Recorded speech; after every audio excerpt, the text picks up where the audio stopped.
This is the Rob Brown Show. Yeah. Only on ESPN. ESPN Upstate.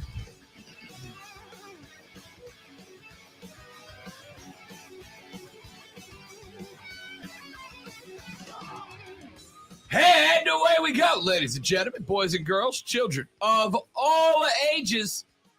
The Rob Brown Show back on your radio. This is ESPN Upstate. Hello, Upstate South Carolina. Hello, America. Hello, world. Great to be back with you again. I am Rob Brown. What's happening? How's y'all's week? I am off tomorrow because your boy Lonzo has a propensity to not fully contemplate the length of time that it takes to accomplish things, and therefore basically has to move an entire apartment in one day tomorrow because I'm bad at planning and executing. So I'll be off tomorrow, but don't worry. This isn't a Rob's off playing and having a great day while we all suffer the indignity of not getting to hear his voice on a Friday afternoon.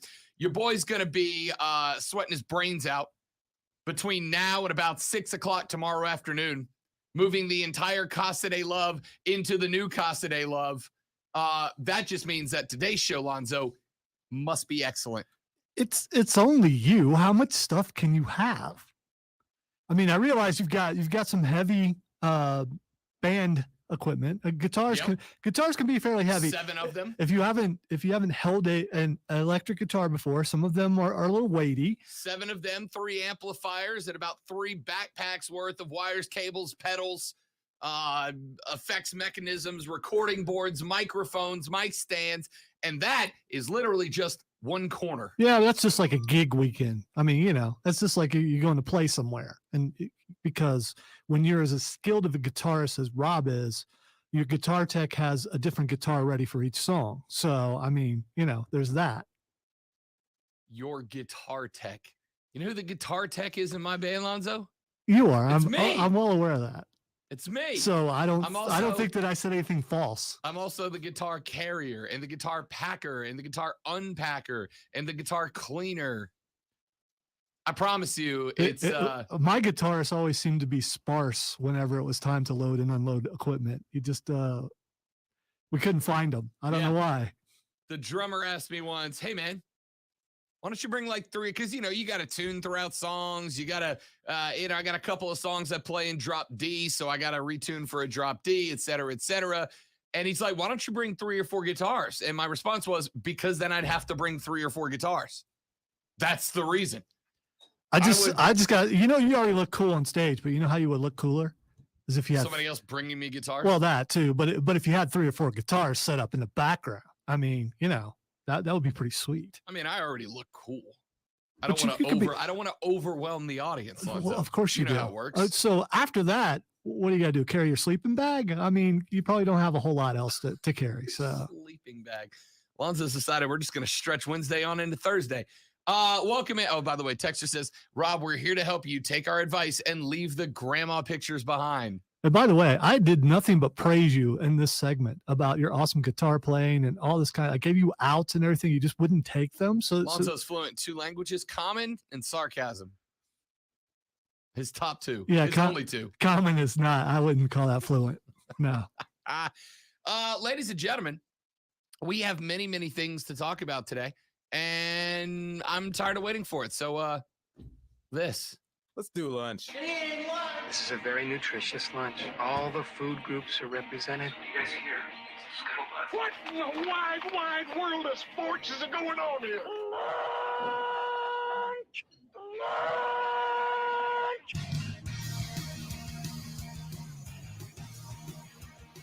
Away we go. The lunch breakdown to 3 things you have to know before you go start talking sports with your friends, family, coworker, or the dog. When you gather around the lunch table today, these 3 items will be the scuttlebutt, the 3 things that you are discussing, and you can say, "Hey, I heard all about that this afternoon on the Rob Brown Show and ESPN Upstate." Item number 1. We have been following the Major League Baseball meetings for the past couple of months, trying to get a deal done so that, baseball can be played. in a little over, 5 weeks now? 4 weeks, 4.5 weeks, when opening day is set to drop. And it's not going great. It's not going great. Jesse Rogers, who is a baseball writer for ESPN and has been down in Jupiter, Florida, where these meetings have been taking place. Day 2 of in-person meetings took place. And we now know that not only have those negotiations taken a step back, but since then for day 3, they're not expecting much more progress, if anything. So what do you do when two sides are having a debate trying to reach some sort of middle ground, some sort of compromise? Well, of course, what you do is you lay down a deadline that says, do it our way by then, or we're going to stop giving you dollars, which is what Major League Baseball has done. Rogers reported late last evening that Major League Baseball has informed the Major League Baseball Players Association that if they cannot come to terms on a new collective bargaining agreement by this upcoming Monday, then MLB will officially start canceling games on a day-by-day basis. The spokesperson for the MLB, according to Jesse Rogers, said, quote, "A deadline is a deadline. Missed games are missed games, and salary will not be paid for those games," end quote. Now, there have been baseball insiders speculating that around today, initially, the 24th of February, there were folks speculating that around today would be the deadline, would be the point in time that games would become threatened. And now MLB has put an official target date down on the table of Monday, which would be the 28th of February, if math in my head serves me correctly. It is the first time that MLB has publicly said it would shorten the season if a new deal isn't reached and set a hard deadline for it. The league first gave players the February 28th deadline 2 weeks ago, reiterated it to them yesterday.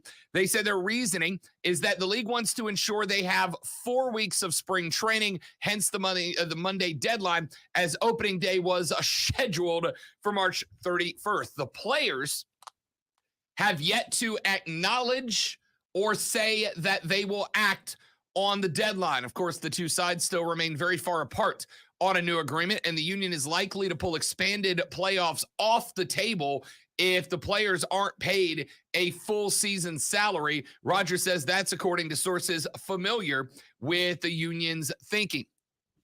There were about 5 hours of meetings yesterday that included, according to Rogers, quote, vigorous dialogue.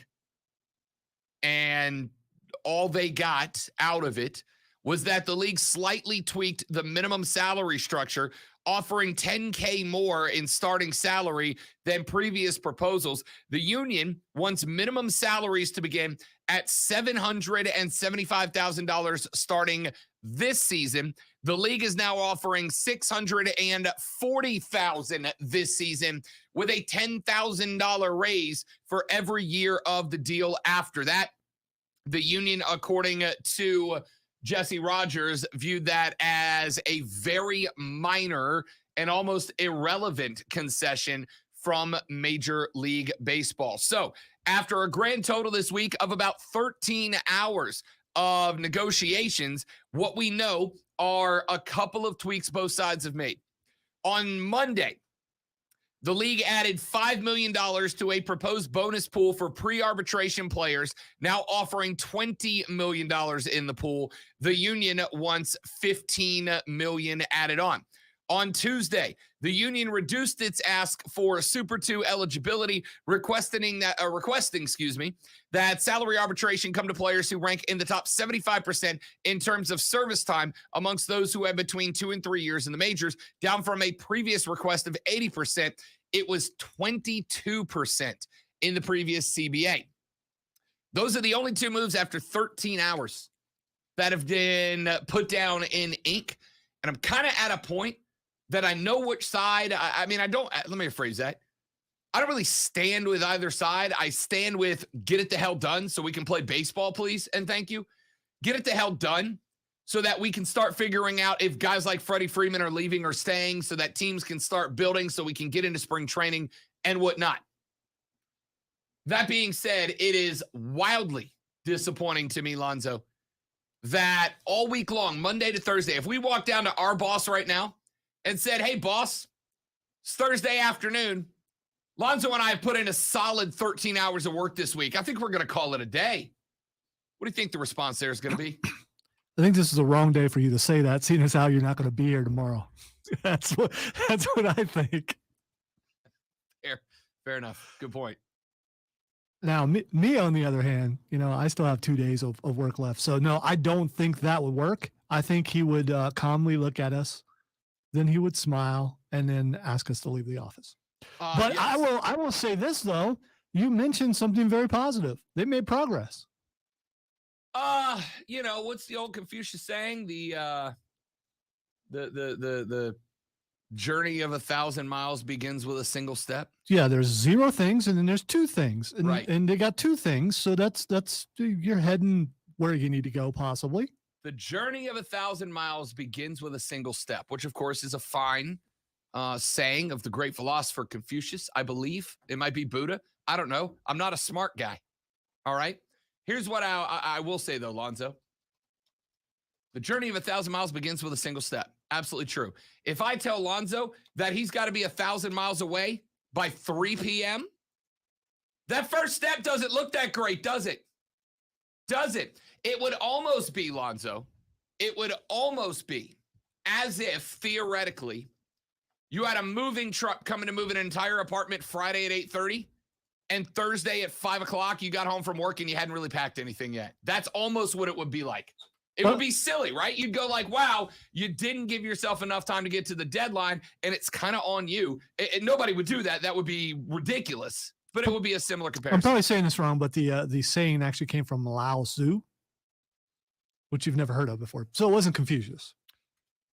I believe you. Which is he's an ancient Chinese philosopher, though. So, I mean, unless Lao Tzu was actually Confucius, but they would say that, but they didn't. But anyway, it might be. But wherever the saying came from, obviously. Quotation is from chapter 64 of the Tao Te Ching, ascribed to Laozi. It's Lao Tzu, man. It's the same person. It's just a different way of pronouncing it. I believe it's Lao and then TZ. Yeah, Lao Tzu. Yeah. So there you go. Not only do we talk sports, ladies and gentlemen, we philosophize you too. And our philosophy is great. Our pronunciation of names, not so much, but that's okay. Confucius, never mind. I'm done with philosophy for the day. No more philosophy for the day. Can't do it. Item number 2 on the lunch breakdown. 3 things you have to know before you go start talking sports with your friends, family, coworker, or the dog. One that I'm excited about, one that I think Lonzo will probably be excited about. We'll see if boxing gains any traction, but it is official. Dylan White has officially signed on the dotted line to fight current WBC heavyweight champion Tyson the Gypsy King Fury. Last December, Fury was ordered to defend his title against his fellow Brit on April 23rd, 2022. Of course, Fury was able to retain his world title with a late stoppage of Deontay Wilder via KO in the 11th round of their last fight. White's last victory came from his 4th round knockout against Alexander Povetkin back in March of 2021. Fury took to social media to announce the match, claiming that, quote, Dylan White signed his contract for $8 million. What a surprise. The man signed the biggest payday he's going to get in his life. Fury then went on and said that he would be off of social media between now and the fight, would not be putting out any more statements, and all of them would go through his legal team. The fight between Dylan White and Tyson Fury expected to take place at Wembley Stadium in the UK on April 23rd of this year. And that is one of, I think, the 2 big matches that effectively form a 4-man heavyweight bracket to determine the most powerful boxer on planet Earth right now. Fury and White on one side, Usyk and Joshua on the other. I suspect the winners of those 2 fights will then fight each other in what might be boxing's biggest super fight. Here's why I'm disappointed. Not in this fight, Lonzo. Not this fight, because Dylan White does have stopping power, although Tyson Fury's got a concrete jaw, as we saw against Deontay Wilder, can be put down, frequently can also get back up. What disappoints me is boxing has a 4-man super tournament here to determine the best heavyweight on planet Earth. The fight is signed. The date and location are all but on the books. And Zoe, I'm the only person I've heard reference it so far. I did not see it on SportsCenter last night. I did not hear it on any of the shows I was listening to this morning. I have not seen it elsewhere on TV, minus one little blip running across the bottom of the screen. Boxing's got a 4-man super tournament. Its own March and April Madness right now. And the only person talking about it is me. Well, maybe they're concerned that half the time, it seems like half the time anymore when they set up a fight, it doesn't happen. I mean, this one's legally signed at this point, man. Like legally signed at this point. So we'll see. We'll talk more about it later on in the show. And finally, item number 3 on the lunch breakdown. The biggest, most interesting development in the Brian Flores lawsuit story since the dropping of the lawsuit, which included the allegation that Stephen Ross, the owner of the Dolphins, was offering Brian Flores $100K per L that he racked up while he was in charge of the Finns organization, dropped yesterday. Brian Flores said, hey, not only did the Dolphins offer me $100K to take an L every week during my stint there, but when I was let go from service because of reasons, ? They then offered me an NDA, non-disclosure / non-disparagement agreement, and offered me buco dinero, never to talk about it again. He went on HBO with Brian Gumbel and said, I did not sign it. That's why I can sit here and talk about the lawsuit. Now, the Dolphins came out and said, we don't know why Brian Flores continues to make these false accusations against us. We don't know why he's doing it. Except for then the NDA that was offered to Brian Flores dropped on the internet. The document itself, which I am looking at right now, including clause number 9 in the document that says, employee agrees not to make any disparaging or untruthful remarks regarding MDL or any of the releases, which are or could reasonably be interpreted to be of a negative or critical nature, including but not limited to statements or omissions regarding MDL's business practices, professionalism, events in the workplace, and or employees' separation from employment. Specifically, employees shall not engage in any type of communication, electronic, written, or verbal, with third parties that directly or indirectly disparages or injures MDL, that being the Dolphins, or any of the releasees, or assist others in doing so, nor shall employee engage in or assist others in negative activities of any kind with respect to MDL or any of the releasees, including in the commercial marketplace, et cetera, et cetera. The whole MDA dropped online. Now, here is why nuance is important in the conversation. Lonzo, you ever left a job before? Well, yes, several. Did you get an NDA when you left the job? Any of them? No. Okay. The majority of the jobs that I left no longer exist because the business closed down. Fair enough. So didn't need one. I have left three broadcasting jobs for other jobs. Twice on my own volition, one let go. Right? I was fired once. And every one of those jobs, my severance pay from the company or my getting a reference from that company for my new company was based on an NDA. I had to sign an NDA that said, you will not talk about anything that happened behind the closed doors on the business side of things here. Right? And they usually they come with the statute of limitations, how long that NDA is in effect, et cetera, et cetera. And I've had to sign NDAs before. It is common in high profile, high visibility jobs that when you leave that employment, either of your own accord or are removed from your job, that you are asked to sign an NDA. And your severance pay may depend on that NDA being signed. It is an agreement that you make. However, I don't know, and no one has been able to tell me so far, again, I don't know. We don't know. I don't know if we can know if this is standard operating procedure for the Miami Dolphins or if they went out of their way to create an NDA that very specifically says very specifically says you can't talk about things behind the scenes. Guy who we think might have a lawsuit coming against us, right? It's just very interesting that Flores said they asked me to sign an NDA. The Dolphins came out and said, that's not true. And then the NDA dropped. Now, the Dolphins are probably going to come out and say the NDA is standard operating procedure for us. And any employee who leaves a high visibility position within the NDA is big to us. It's important to us. And it's standard for us. Might be the case. However, the language in the NDA that goes really heavy into you cannot take this information into the public marketplace, into the media, etc.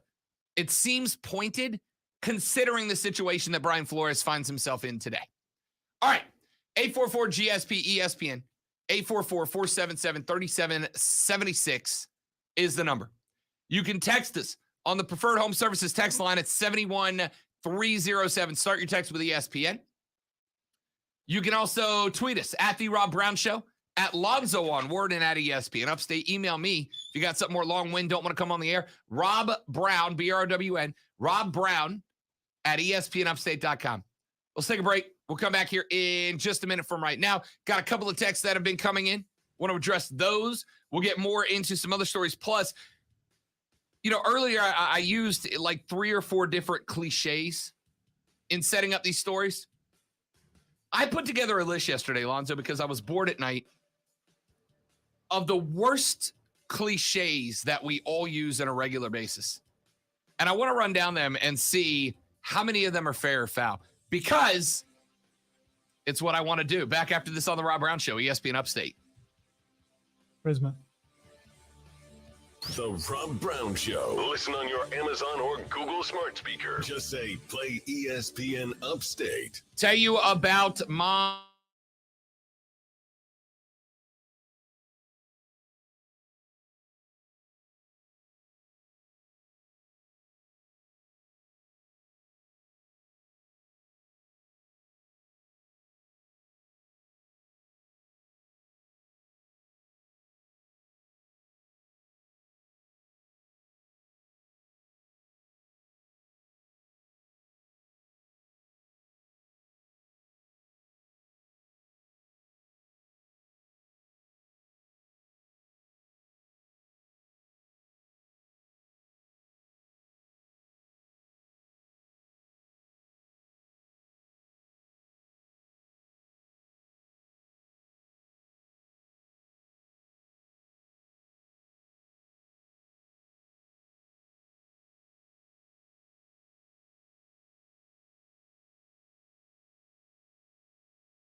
Brown Show, only on ESPN Upstate. All right, the Rob Brown Show back on your radio. Texter says on the Preferred Home Services text line at 71307.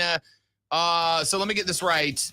Baseball, MMA, and off-season NFL make the top three things, and not the youthful future of the women's national team winning the She Believes Cup. Really, Liberob, SMH, do you even give a boat? You know what I like about that text, though? You know what I love about that text? They come at me. They hit me with the Liberob work warrior, I hate you email, and then drop the reference from multiple weeks ago that shows they've been listening the whole time. I love that. Yeah, so many things incorporated in it. It's masterfully done. Beautiful text. Well done. I am going to talk about that later in the show as the American women win 5-0 last night and capture another She Believes Cup. And this time they did it with a youthful roster. None of the big names, the Alex Morgans, the Carly Lloyds, the Megan Rapinos of the last couple of years that have really been kind of stalwarts.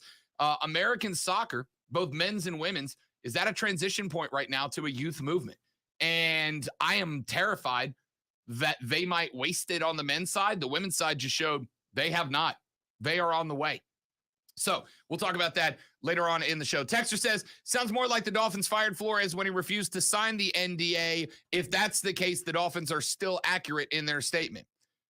The impression I'm getting is that the NDA was offered after Brian, right? Like, and that's how it works in a lot of, again, high-profile businesses like this, where somebody that has a massive following, right? If generic grocery store A fires a clerk, right? And that clerk saw something behind the scenes that could get them in trouble, that clerk doesn't really have a big reach to go out there and create mass pandemonium. But if you fire the head coach of an NFL team, especially someone that, if these claims being made by Brian Flores are true, they go out, they got 1 million followers on Instagram, they say something negative, and it throws you into chaos, just like happened with Brian Flores. We've already seen this precedence in sports as far as NDAs go, because wrestlers in WWE, when they sign their contract, there's an NDA already in there. So how do we know that there was, I think that's what the texter was pointing out, that maybe that was part of a contract or something. I don't know. Well, again, it may be. This is one of those times where when you think out and try to follow the sequence of events from an outside point of view, which is all we have for the most part, right? Because if you end up in a battle like this one that plays out very heavily in the public eye, strategy number one, you can take this from somebody that's been on this business at every end of it. Every end of it. I have been the guy reporting the news. I have been the guy making the news. I have been the guy trying to spin the news via press releases. And I've been the guy bloviating endlessly about the news. I've been in every aspect of this. The way that you win when there's a battle like this playing out in the public eye, Lonzo, it is not to put the best facts, figures, and information on the table. As sad as it is, it should be. It should be put everything you got on the table and let's see who's telling the truth. Or if maybe there's just a miscommunication somewhere. The way you win these battles, where they play out more so in the public eye than anywhere else, is you got to be the guy that paints the conversation, the color that you want it to be seen as, right? You got to be the entity that controls the narrative in the public conversation. And once you do that, you win. Because everybody will start piling on the other side, whether they're right or not. Now, Brian Flores and his attorneys are guilty of this, just like the Miami Dolphins are. But one thing you cannot do is, while that battle to paint the conversation is going on, is get caught in a bull-faced lie, right? Nothing's worse than that. Because once you do that, the other side then gets to correctly paint you as a liar. And once you are proven to have lied and be painted as a liar, once that has happened, your credibility is shot. You're done. There's no coming back from that. And so Brian Flores saying they offered me an NDA after they fired me, which I refused to sign. I, for now, am going to give him the benefit of the doubt and work under the assumption that that is true. And the reason I'm going to give him the benefit of the doubt and work under the assumption that that is true is because if Brian Flores did not get offered an NDA after he got canned, if Brian Flores did not reject the NDA that was offered after he got canned, that's a really easy thing to prove that Brian Flores is lying about, right? Like the Dolphins can come out and just go, yes, that's not what happened. We keep all our legal documents in a big filing cabinet down in the basement. You guys are welcome to come over and look down it if you want. There's not one in there for him. It's a really easy corner to paint yourself into and not be able to get out of, I think. Second, as I was saying, as somebody who's been in this game in all four aspects of it, the four sides of the shape that makes up a PR battle, which is what this is as much as anything else. The other aspect of this is you want to say things in a way that leaves them open to some level of interpretation, especially when you find yourself in a bad spot. When you find yourself in an indefensible position, the best thing to do is to leave the conversation as open-ended as possible and hope people run to interpretations that are different than the truth. I'm not saying that's what the Dolphins are doing, but it kind of feels like it is, right? It is pretty standard, as I pointed out before. It is pretty standard in a high-profile position to be offered an NDA that you must accept in order to accept the severance package that you would be offered getting let go of a job like head coach of an NFL team. That's kind of SOP. That's just kind of how it goes. So the Dolphins are saying, we did not offer him an NDA to not talk about the stuff that he is claiming. We just think all of this is baseless, right? They kind of leave that open-ended. Flores, on the other hand, has kind of done the same thing, right? Flores did not specifically say that the NDA said, I can't talk about the L's for Cash program. Did not specifically say it said, I can't talk about racial discrimination claims. It's left open-ended. And that is all of this to say, that is part of the reason that while it is my job to give opinions, while it is my job to look down these stories and give you my thoughts on them, this is part of the reason that, what are we, about a month after Flores put the lawsuit into play? My opinion right now is that I don't have an opinion. I think there are some things that Brian Flores has said that have merit. I do think there is a problem with racial discrimination amongst hiring practices in the NFL. I do think there's a problem. However, am I going to specifically accuse the Miami Dolphins of it? No, I'm not. I don't have that information available to me to do so, right? Do I think that Stephen Ross offered $100K per L to Brian Flores? I neither believe nor disbelieve it, right? We've kind of reached this place where you got to have a side, right? You got to have an opinion. You got to take a side. No, you don't.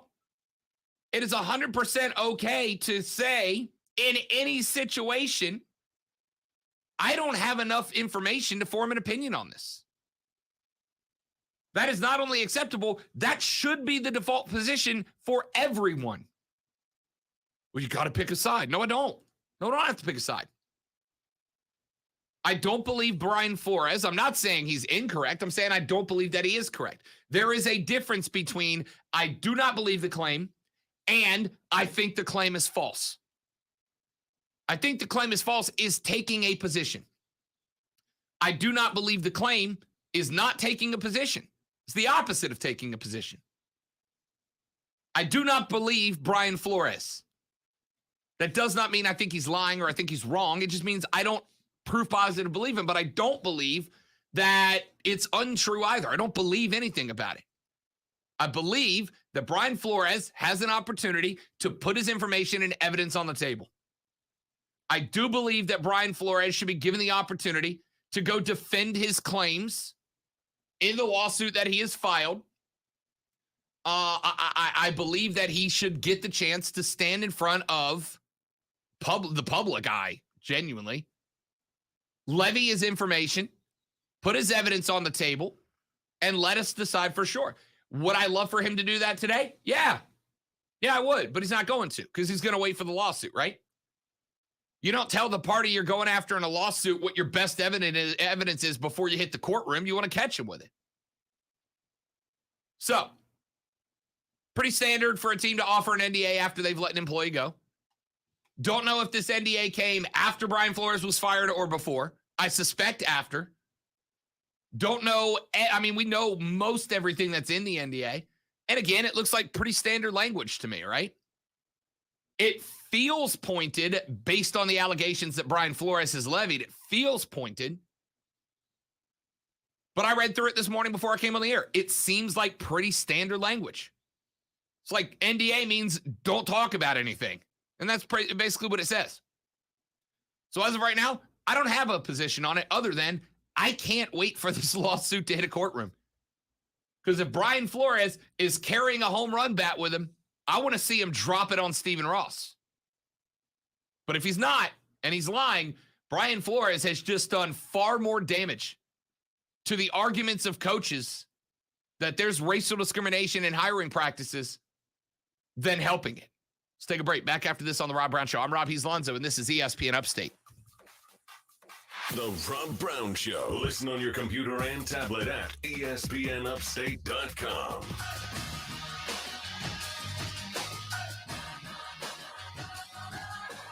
This is SportsCenter.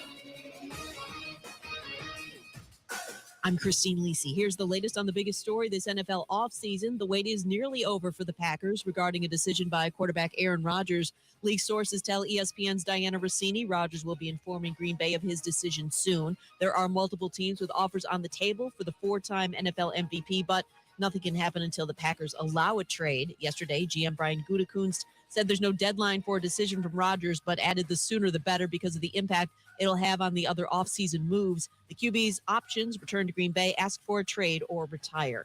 NBA returns from the All-Star break tonight. Nets will be without injured forward Kevin Durant and point guard Ben Simmons against the Celtics. Guard Kyrie Irving can't play due to New York City's COVID-19 vaccine mandate.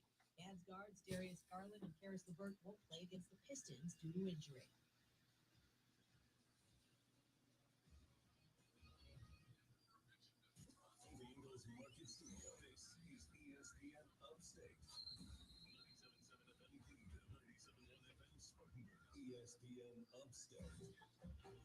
An Odyssey station.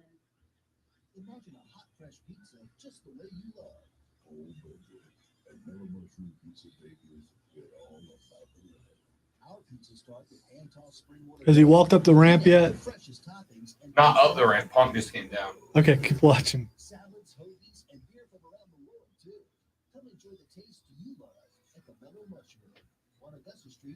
Look at his eyes. Yes, I'm so sorry about that. I'll be really short. Harry, you appointments did. Jane's physical therapy clinic is pretty stretched. He needs another PT before patients get bent out of shape. Indeed can help him hire great people fast. I need Indeed. Indeed you do. InstantNet instantly connects you with quality candidates whose resumes on Indeed match your sponsored job description. Visit Indeed.com/credit and get $75 towards your first sponsored job. Terms and conditions apply. To demonstrate the power of Cricket nationwide 5G, we brought in this monster truck. And to tell you Cricket 5G is available on Oh, they cut it off as he was walking up the ramp. All right, what did he do walking up the He's ramp? crying. Oh, I saw that. Yeah, that's just Yeah. it. That's just it. The point out that he played it so well that he's crying walking up there, and the fact that he got Tony to say what Tony said. Yeah. That's a textbook lesson on I mean, he flipped the crowd. He flipped the crowd. Absolutely. He flipped the crowd. That's why I told you should watch it. That's one of the best things that's happened in wrestling in a long time. Yes, it was.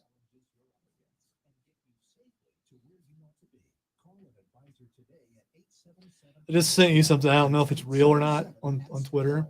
The Facebook post supposedly that he put out when he left football. It doesn't mention CM Punk, but it talks about why he left football to go to wrestling. Oh, Steven says the commercials are in the stream. Yeah, I already fixed Okay. it.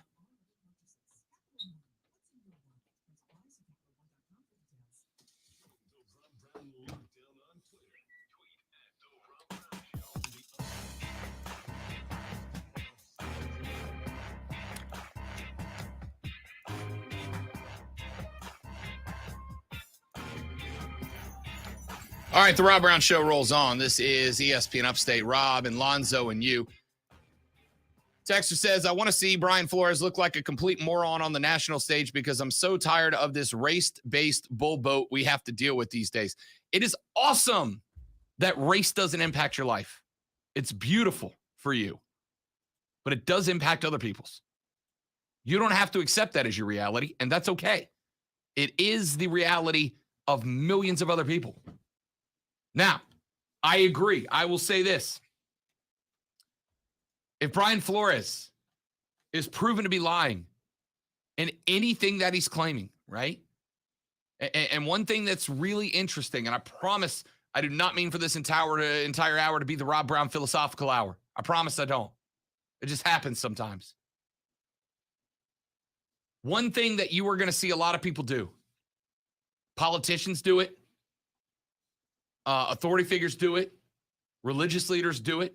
One thing you're going to see a lot of people do is make unfalsifiable claims, right? Because if a claim is unfalsifiable, you can't prove that it's wrong, then you can't prove the person was lying about it. And there are some claims that are just inherently unfalsifiable. Brian Flores did not make a bunch. He made a few, but he did not make a bunch of unfalsifiable claims. Stephen Ross offered me $100,000 to take an L. That one is kind of in the gray area, right? It might be proven that he did do it. Maybe Brian Flores can come up with a couple of witnesses that will go under oath and say this is correct. Maybe Brian Flores will find an email or a text message somewhere from Stephen Ross that can be traced back to him. But even if Flores can't do any of that, right? Even if people can't do that,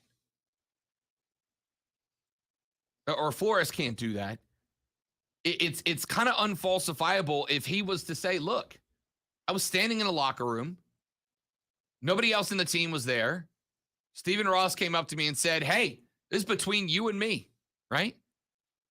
I've been told in my line of work many times by station managers and owners and GMs and salespeople and producers and street team crew, hey, man, this thing happened. Can we just keep it between you and I? That if I went and told somebody else, they'd go, I didn't say that, right? Because people lie sometimes. People lie. If Brian Flores, if anything he said, and again, a lot of it is unfalsifiable. A lot of it is unfalsifiable. But if Brian Flores is proved to be lying about anything, Brian Flores does more to damage the efforts, the struggle of people who are trying to believe, to fix what they believe to be a broken system, a prejudiced system. He does more to hurt them than anybody else could do to help right now, right?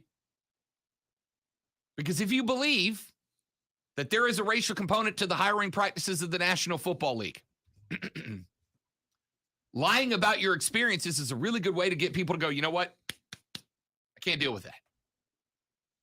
Now, I'm not saying that inherently means Brian Flores is telling the truth.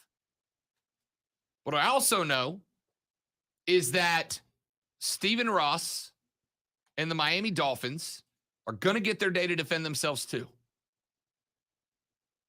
And if Brian Flores brings nothing to the table, it does not automatically mean that he is lying. Remember, you go to court, right? You go to court, you present your case, and the defendant is found what?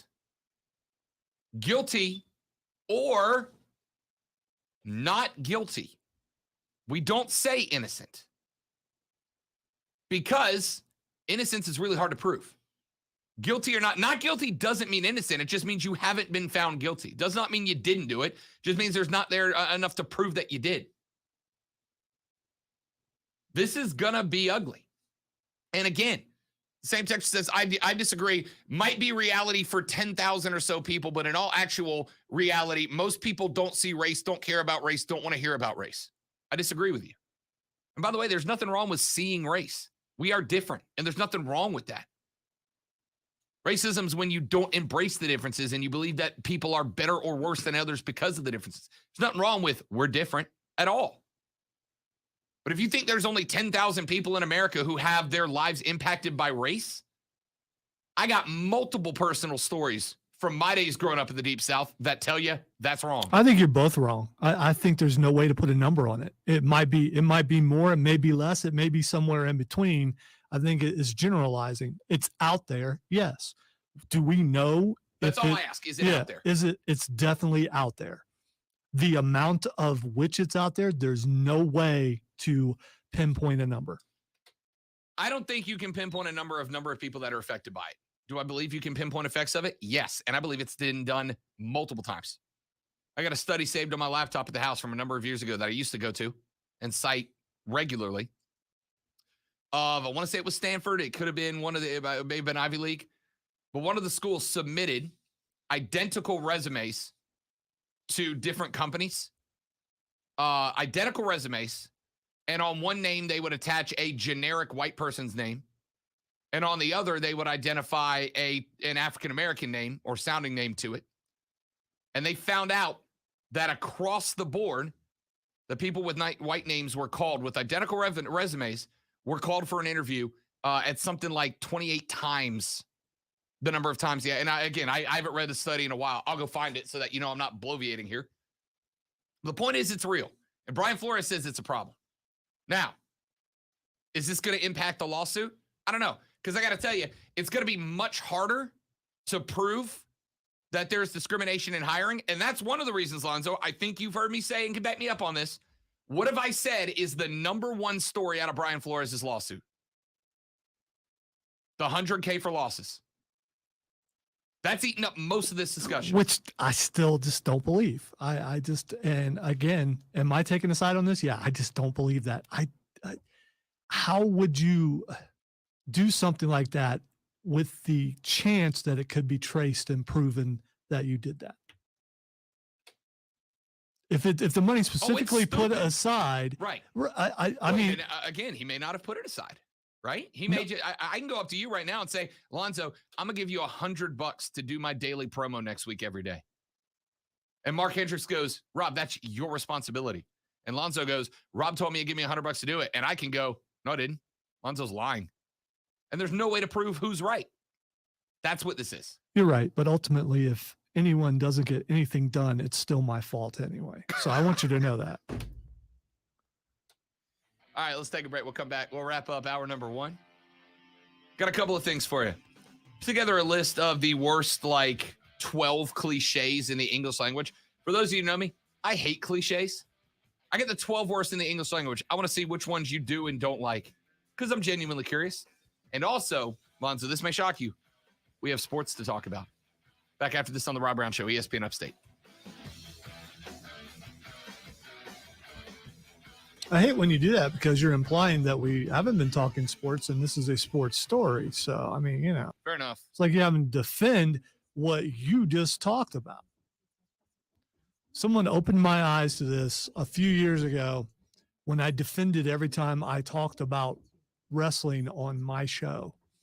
And then it's like, it's your show. You're right. It's my show. I don't have to defend anything that I'm talking about on my show because it's my show. It's your show.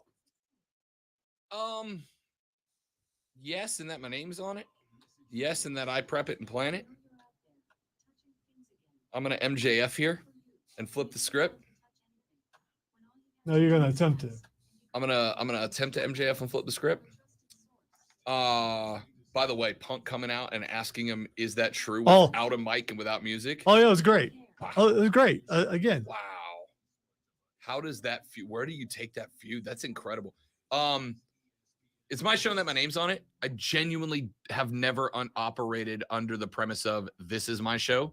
This show belongs to the people who listen to it, right? Like, I'm going to go standard babyface wrestler here.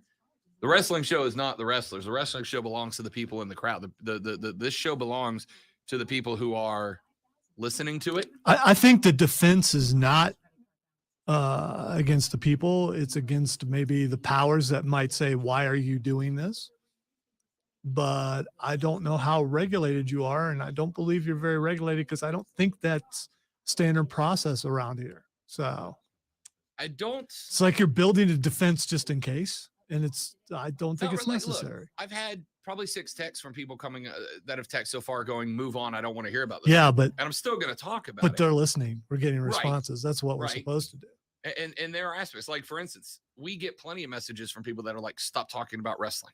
And we don't. We're still going to do it because that's what we want to do. Coming up at 220, by the way. 220 Fight Club. Yeah. But on the flip, the alternate of that is, I don't want people to listen and feel like they have to push through segments. They're going to have to. Everybody's going to have to. You're not going to like everything I talk about. Yeah, some people have to push through anytime I turn my mic on, but that's fine. If it makes you feel better, me too. And my mic's on a lot more.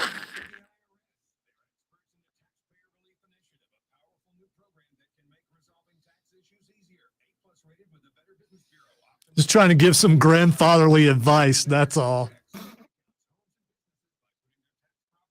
Maybe it works better if I use an old man's voice, but I'd sound too much like somebody else. I'm not going to I've got a phenomenal Get Off My Lawn op-ed that I found that we're going to go through later. Phenomenal Get Off My Lawn op-ed. My true grandpa voice sounds like a voice that you know really well. I let you hear him sing yesterday. He heard that voice from the time he was a little kid, and once he started doing it, I stopped. When someone else takes something that you do and makes it their own, you just got to give it up. Well, we only got a minute and a half. Do you have time to send Rashad? Streamline invite. Yes, I do. Yeah. Since I haven't figured out what they did, and I know where it comes in now. You do? Yes. Remember, because when you were on StreamYard, I was like, turn your mic up, turn your mic up. Because I thought it was a Comrex and it was actually StreamYard.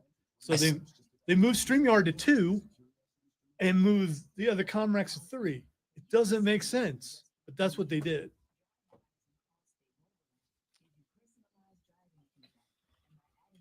Hi, Keegan.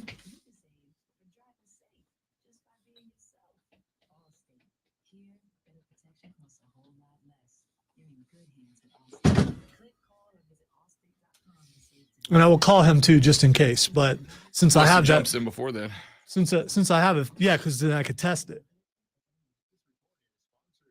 Keegan, welcome in, fella. Steven, I don't know the answer to that, honestly, but I kind of got to imagine yes. And I kind of got to imagine that Putin put in that statement out earlier this morning that says any retaliation will result in nuclear war. Man, we are going to take ourselves out.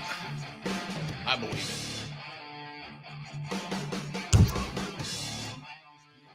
All right, wrapping up hour number 1 here on the Rob Brown Show on ESPN Upstate. Coming up in the next hour at 1 o'clock, we talk to Rashad Beard, as we always do. My goodness gracious, I cannot wait to ask Rashad Beard about his thoughts on potentially sending the number 6 overall pick to the Minnesota Vikings in return for 34-year-old Kirk Cousins. I really hope that we're able to get him on StreamYard again, because I want to see the look on his face when he's answering that question. I got to tell you, I suspect Rashad might start like having little ticks, you know, when he hears that. I mean, I know he's already heard it.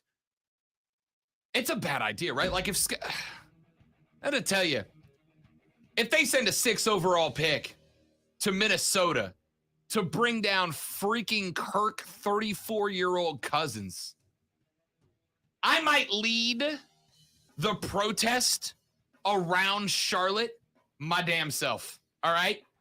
Y'all know I ain't a Panthers fan. But if Fitterer makes a move for the 6th round pick for Kirk Cousins, I might drive up to Charlotte and lead a protest around the bank myself. All right? We'll see what Rashad Beard has to say. I mean, shout about it when we come back here on the Rob Brown Show and ESPN Upstate. Let me put him in queue. I did. Sweet. Shad, what up, fella? What's up? What's up? Can you hear me? I don't hear him yet. Yeah, I don't either. Hang on, Rashad. Mm-hmm. Tell me, it worked the other day when you did it. You can hear us, right? Yep. Okay. All right. We'll see if we can get you plugged up here in a minute. I should be able to hear him though. I mean, Super.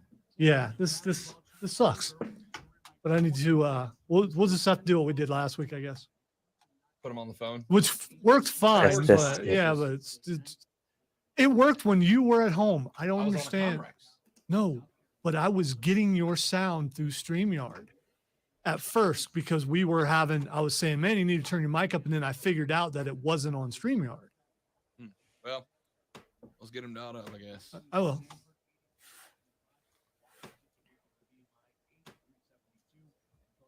I'll send another email. That worked real well last time.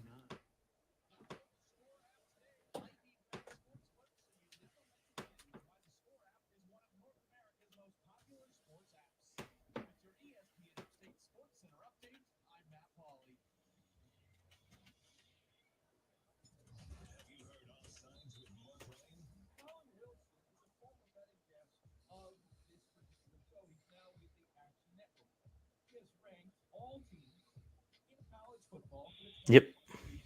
Hi. I don't know why this thing ain't working, but It's all good. I'm going to put an engineer in a headlock. They're all short. I can do it. All right, hang on. Colin Wilson, the Action Sports Network, tweeted by Brett McMurphy, is the 93rd best team in America. Keegan is saying they can hear Rashad on the stream. Right, but We I just can't get him on the board. which is weird, except for the 2022 season. But the see, you can hear it there, but there's that echo thing Yep. that's the problem I had over there on the weekend, which made it a lot of fun. I'm gonna send an email to engineering. Maybe they can fix it while we're doing it. I got it.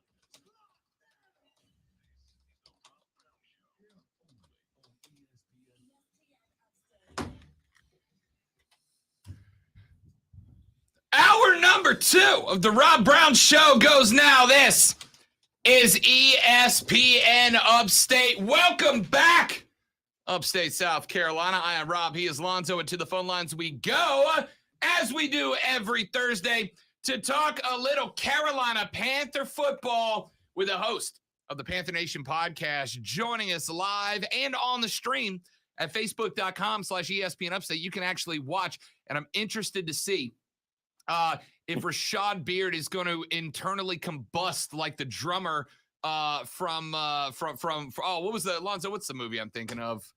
I'm just blanking. This one goes up to 11. Stonehenge. Yeah. Wow. I've never felt so inadequate as a radio guy. If you asked me a few seconds ago, I could have, but you put that stuff on me too. Why would you do that? I have ruined the intro to this interview because I can't remember the name of one of the greatest. Anyway, Rashad Beard joins us here on our weekly Panther Nation podcast segment. Keegan said, I don't know. That's why. it. Yeah. Rashad, what's up, fella?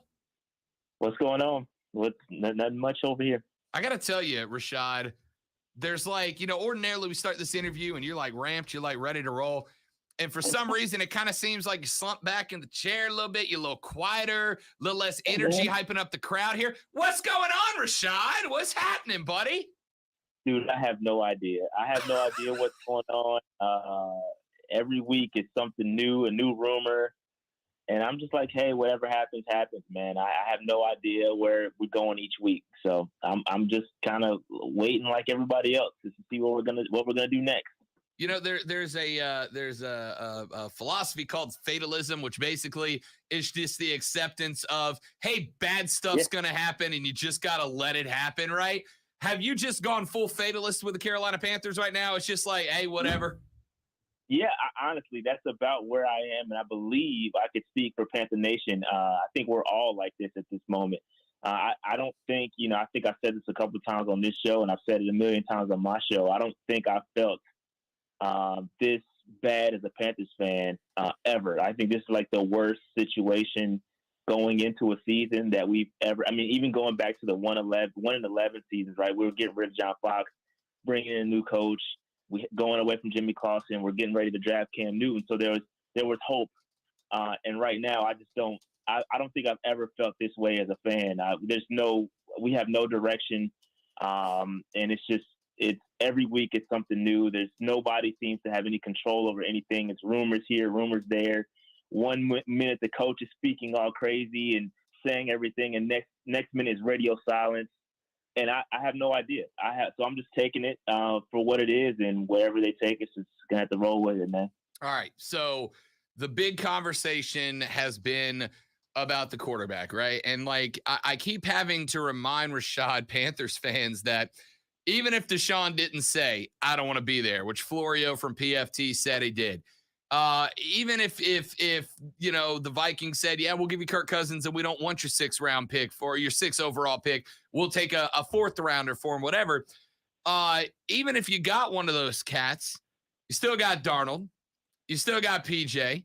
You've still got whatever the fallout from what happened with Cam round 2 has to go on. Like, I keep having to remind Panthers fans that even if you got one of the guys that you wanted to replace Sam Darnold, it's still a mess in the QB room that's got to be figured out from a team that can't seem to figure anything out right now. Yeah, it is. It's a mess. Like I said, I don't know what the whole rumors are with Kirk Cousins and us giving up. That's like should be completely off the table. I like Kirk Cousins, but not for a 6th round pick. I think he's kind of underrated. I do think folks tend to kind of give him a little bit more crap than he deserves. I think he's a solid quarterback. But again, giving up the 6th round picks, that shouldn't be on the table. But yeah, we've got issues. I mean, even if you take a look at the quarterback room, outside of the quarterback room, we've got issues. You hear about Robbie Anderson wanting to get traded. I don't know if that's true or not, but so we've got all kinds of issues. And I sent a tweet out to Hassan Reddick yesterday, which he retweeted, stating that you can't just replace an 11-sack guy like that. That doesn't happen very easily. Like, those guys just don't grow on trees. So in all likelihood, tomorrow, I believe his contract expires, right? So we got to make a decision. So I say that to say it's a mess all over the place. There's a lot of decisions that need to be made, and I don't see anything. I don't see the bright side of anything happening right now. Rashad Beard is the host of the Panther Nation podcast, and I believe might need a therapist before the next season starts. We are kind of keeping an eye. Obviously, we mentioned a minute ago that Florio said that the Panthers did indeed make a play for Deshaun, which I think we all kind of thought happened. That Deshaun said, I'm not waiving my no trades to go back to Carolina. And there's 2 things that I took from that. And Keegan in the chat just dropped one of those. The first is, I know Panther fans have been pushing, or at least a lot of down in our area, Shad, push for Deshaun. Oh, he's a Clemson guy. He'd want to come home to Carolina. And I think that's what happens when you talk NFL in a fan base in a region that is college football driven.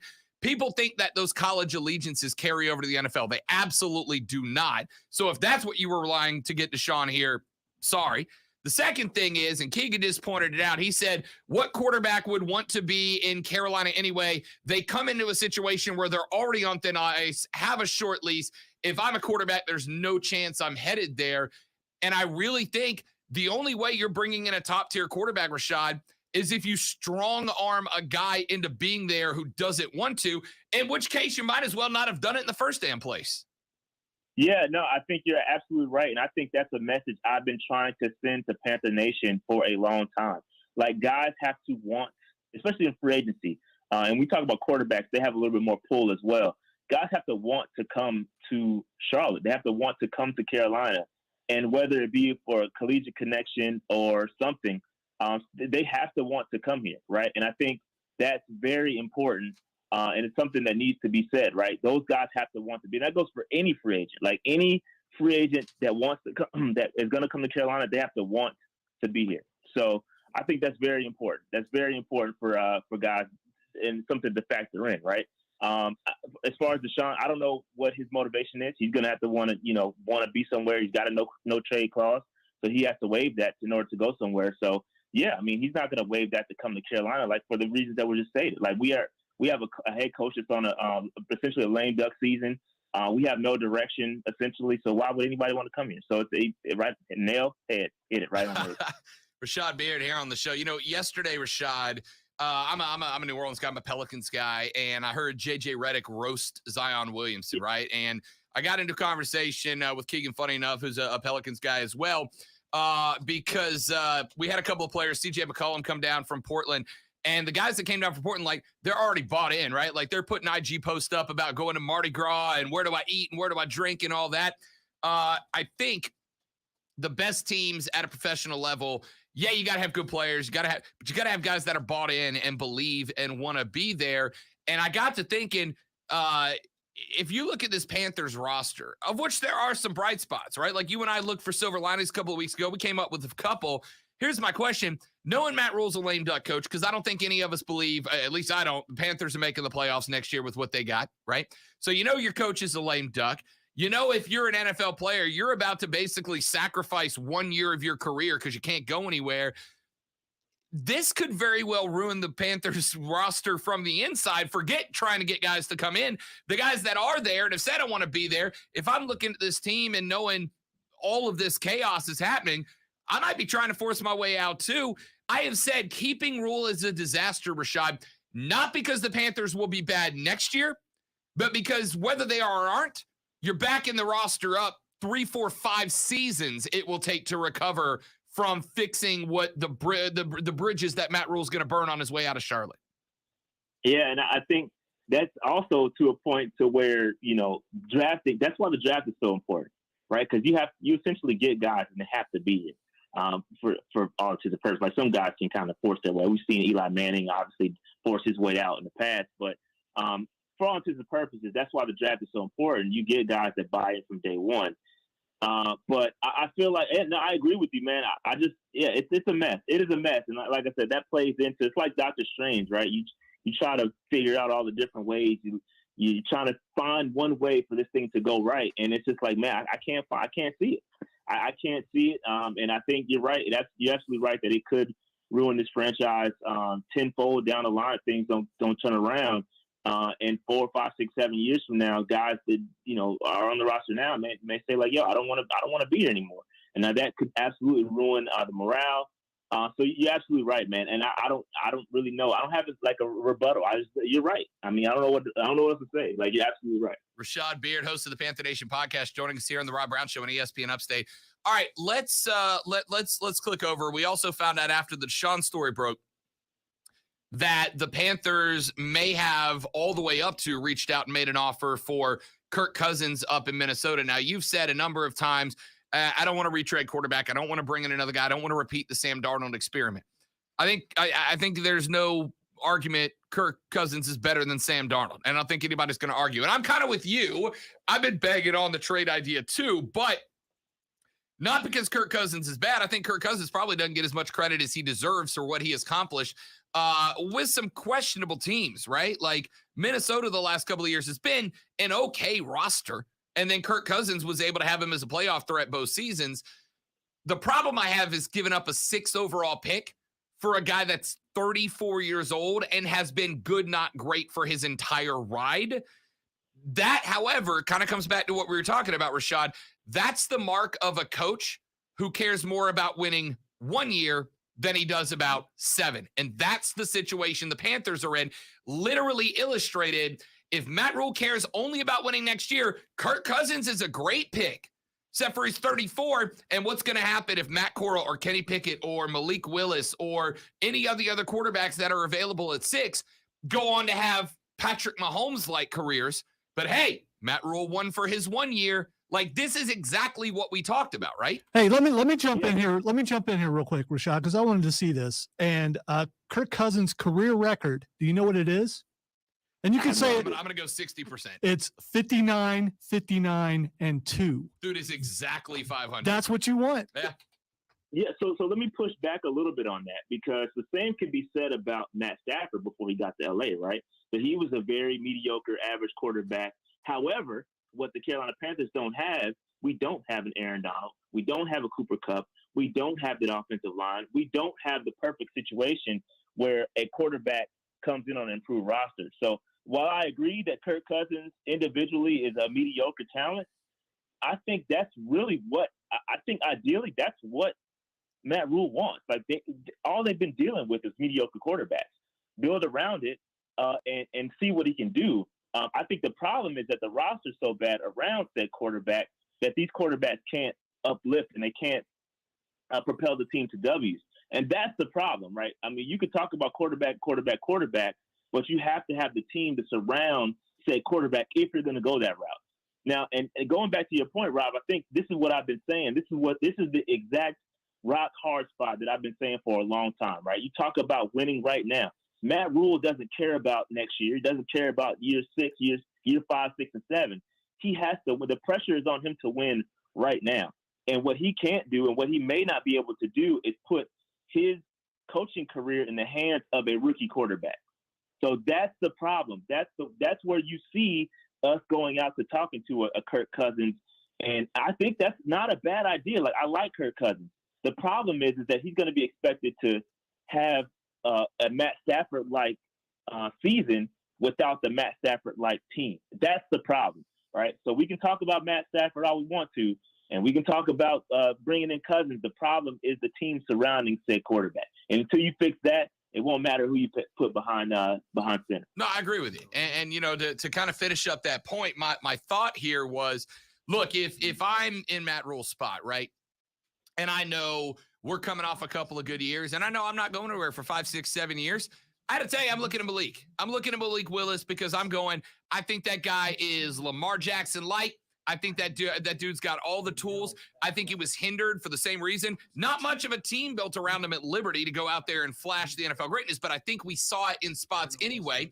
So if I got 4, 5, 6 years, I'm going Malik because I'm wondering, can I develop him into a Lamar, into a young Russell, into Patrick Mahomes volume 2.0? And I think the answer might be yes. But if I'm getting fired at the end of next year, if I don't make the playoffs, Malik ain't the guy because it's going to take development time. And the fear that I have, and this is why I've said over and over and over, Rashad, the problem with the Panthers, I mean, Matt Rule's in on it, but it's the front office decision-making. It's the roster building. It's the chemistry building. It's the locker room environment. And this is exactly what I was afraid was going to happen. Bad decisions have forced you into a spot where for 1 year, Kirk Cousins does make sense. But is Kirk Cousins going to be a quarterback 6 years from now when he's 41 years old? Probably not. Malik could be, but you can't pick Malik because winning 1 year is more important than winning over a decade. That's the spot Scott Fitterer and Matt Rule have put this team in, and it's freaking negligence of duty as far as I'm concerned. It is, and I'm not going to put everything on Fitterer as well. I'm going to say, hey, look, Matt Rule has complete rule over this team. He has final roster decisions. So I'm looking at him. I think Scott Fitterer has done a good job, working with what he has, and I think it's on Matt Rule because he has final decisions. So I'm put more of the blame on Matt Rule than I am Scott Fitterer. This is Rashad Beard. He is the host of the Panther Nation podcast. You can follow them on Twitter at Panther Nation PC. You can check them out on YouTube, and that's what I suggest you do. Phenomenal show if you are a Carolina Panther fan. They go live all the time, and I promise you their shows are not as depressing as I have made this interview sound. Rashad, my man, great insight. Appreciate it as always. I or your therapist will check back in with you before next Thursday, pal.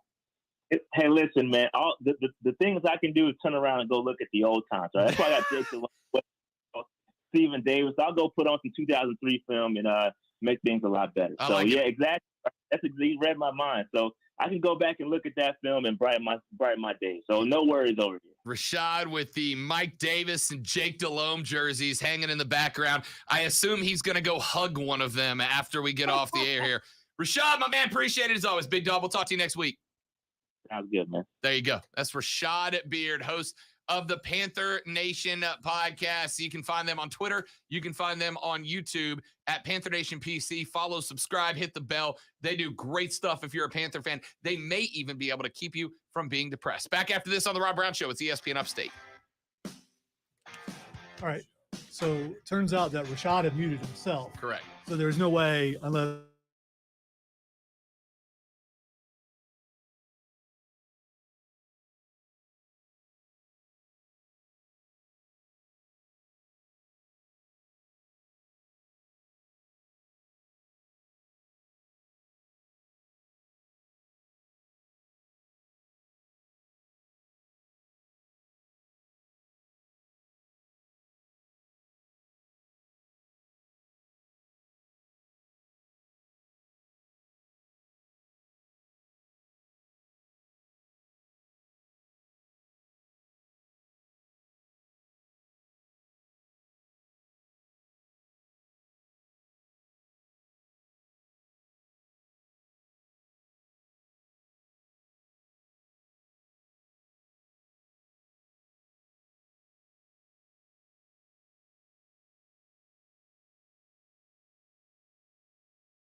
Okay.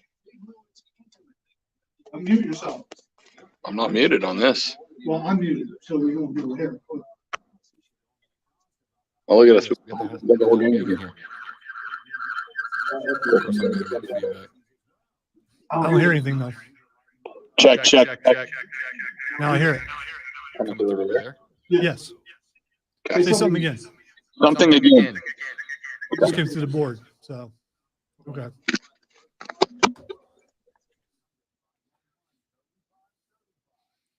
So everybody heard that. They just couldn't see it because it was still. That's fine. Yeah. No. I'm Okay. Well. Someone. So okay. What I'm taking away from this conversation, fellas, is that StreamYard is on 1. For now. For now. I don't know why it got changed. I don't know. It's possible that I did that and don't remember. But I don't think I would have changed that unless I needed to. I do remember having to fix the Comrexes. I don't think I moved that out of the way. Okay. Next week I'll just hit all 3 and figure out where. Coming up in an hour from right now, we are going to be joined on the radio broadcast by the great one Lonzo as we do Fight Club. Can't wait because I love hearing from that guy. He's awesome. Because last night may have been the best promo cut in a wrestling ring in, and I mean this, a decade. Honestly, like it was the first time in a while that I finished it and I was like, damn, everything's different now. So we're going to talk about that in Fight Club. Can't wait. If you missed it, I don't know what to tell you. Usually I'm like, don't do spoilers 24 hours, but this one's too good. So that's coming up at 2:20 when we do Fight Club.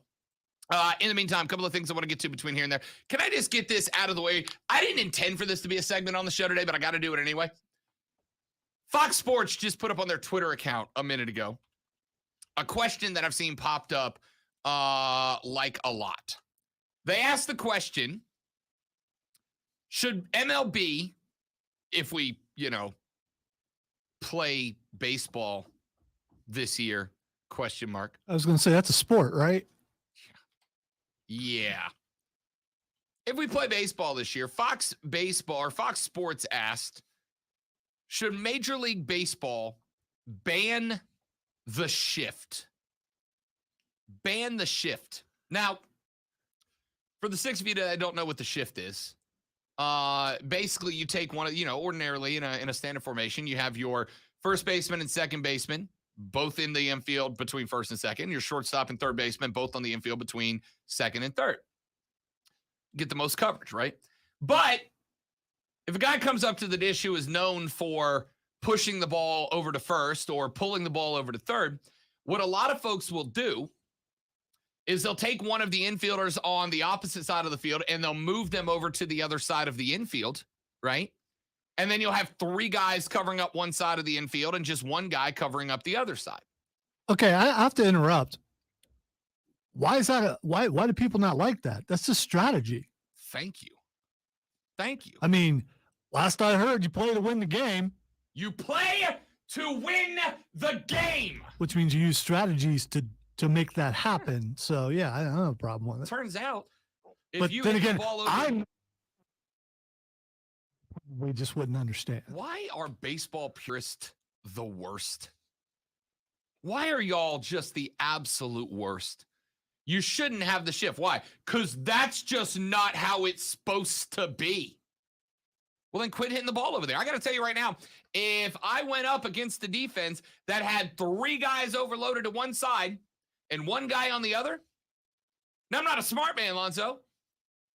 I'm not a haughty intellectual, but I'd probably try to hit the ball where the one guy is. If you have that kind of control, yeah. I mean, if you're at the Major League Baseball level, unless you're a pitcher, most guys work on being able to control where they hit the baseball, right? You might break your wrist a little later to try to push it over to first. You might break it a little earlier to try to pull it down to third, or vice versa if you're a lefty. Did you get the point? I have never. Should baseball ban that? Could you imagine, Lonzo, if the NBA went, most guys are right-handed, So we're going to ban driving to the basket down the left, right? Because the defense is more prepared for a right-handed dribbler. So you have to dribble right. Like, you know, I'm fine with putting rules into play to try to balance out the game, to make offense and defense equally as important. I'm fine with it. All right, I think the NFL should probably start doing more of it, frankly. I don't need every game to be 52-45. But this is crazy. And why is it baseball that's not where the shortstop's supposed to be. You know where he's supposed to be? If you're playing a good defense, you know where the shortstop is supposed to be? In a spot to stop a ground ball. I was going to say, wherever the ball is hit in his area, that's where he's supposed to be. That's where he's supposed to be. Let's just make a rule that infielders can't move their feet anymore, right? Because the shortstop's supposed to be there, so he can't move. That's where he plays. And if the ball goes past him, sucks to be you. No. I've loved the big argument over the universal DH, right? Should we have a universal DH?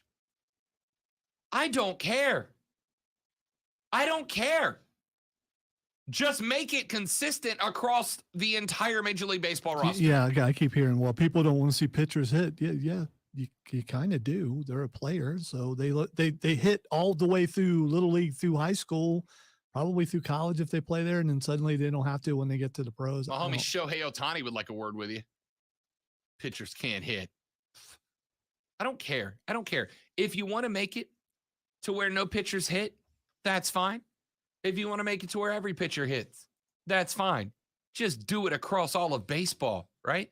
Half the league playing by one rule and the other half playing by the other, and then both having to adjust in the postseason to that rule being different in different ballparks is dumb. And it's only there because baseball works so hard to pacify the baseball purist. Stop.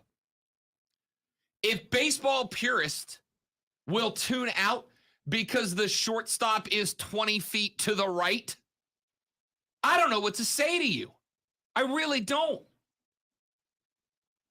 But for a sport that's stagnant in viewership, for a sport that is struggling to get new fans into the fold to watch the sport, it's kind of dumb to be asking the question, should we not allow defensive guys to move? I'll tell you right now, if this is the bottom of the ninth and the last player is a contact hitter, right? Not a power guy. A guy that's known for lasering balls through the infield and coming up with singles. And I need one more out and there's nobody on. Lonzo, I might have every single defensive player playing in the infield. Right, left, and center field don't exist. I'm stacking every single one of those 7 dudes on the dirt around the infield. You're not getting one past us, right? That's strategy. And if you don't like it, pinch hit a guy who doesn't do that, and I'll shift back out. Now we got a tactical battle going on. But this get rid of the shift movement is dumb. It's dumb. And I've got broadcast outlets that I trust to accurately cover Major League Baseball now asking the question, should we not let defensive guys, move? To pacify the baseball purists. Baseball purists, you're the worst fans in sports. Old baseball fans. And I don't mean old in terms of age. I'm talking old in terms of this is the way it's always been, so that's the way it should always be. You guys are the worst fans in sports. Golf fans have nothing on you, right? Golf fans embrace young players. Embrace big bombers. Turn Tiger Woods, a guy that changed the game so fundamentally that they had to start tiger-proofing courses. Golf fans embrace that guy like he was the second coming. Golf fans are better sports fans than old hat baseball fans. Should we make the shift illegal? New rule, no left-handers, because it makes it harder for pitchers to throw strikes. How dumb is that, man? How dumb is that? Old baseball fans are the worst. Texture says, get rid of pitchers warming up. You've already been warming up for 20 bleeping minutes. Implement a pitch clock. Implement you can only step out once. I don't mind batter stepping out of the box between, but they should be on a clock too. No, just don't step out at all. You're in there. You're in there. When you step in, you're in unless you make it to base or you're out. Again, as a player, step out of the box, reset your hands on I the don't even bat, think I'm you good with all can. that. I don't think you can step out when you get brushed back. If your feet leave the box, you're automatically out. Yes, No, do I'm not that. down with that. You do that. Guess what? They won't step out anymore. They won't do all the adjustments, and the game will move quicker. And you might get some younger people to watch. I'll say this: I'm down for clocks on everything. Here's the problem with the pitch clock: does it reset if a player makes a pickoff move? Right? Because if I'm a pitcher and I'm playing the mental game, and there's a guy's on first, I'll just make 18 pitch outs in a row. Right? The problem you have with a lot of these rules is when you put them into effect, there are ways around them that make them useless. A pitch clock is kind of useless if a pickoff move resets the clock. Because if I'm playing the mental game of the batter, I'll just throw 19 pickoffs in a row, reset the clock every time. I'm down for the rules that make the game faster. I'm down for the rules that make the game better. I'm here for it. But a defensive shift being outlawed does nothing to make the game better. All you're saying there is I care more about offense than defense. I don't. Good defensive. You give me a 12 inning, 1-0 defensive and pitching struggle, and I'm watching every second of it. Give it to me. And for a sport that needs more eyes, not less, things like this are dumb. Let's take a break. Back after this. I'm Rob. He's Lonzo. This is ESPN Upstate.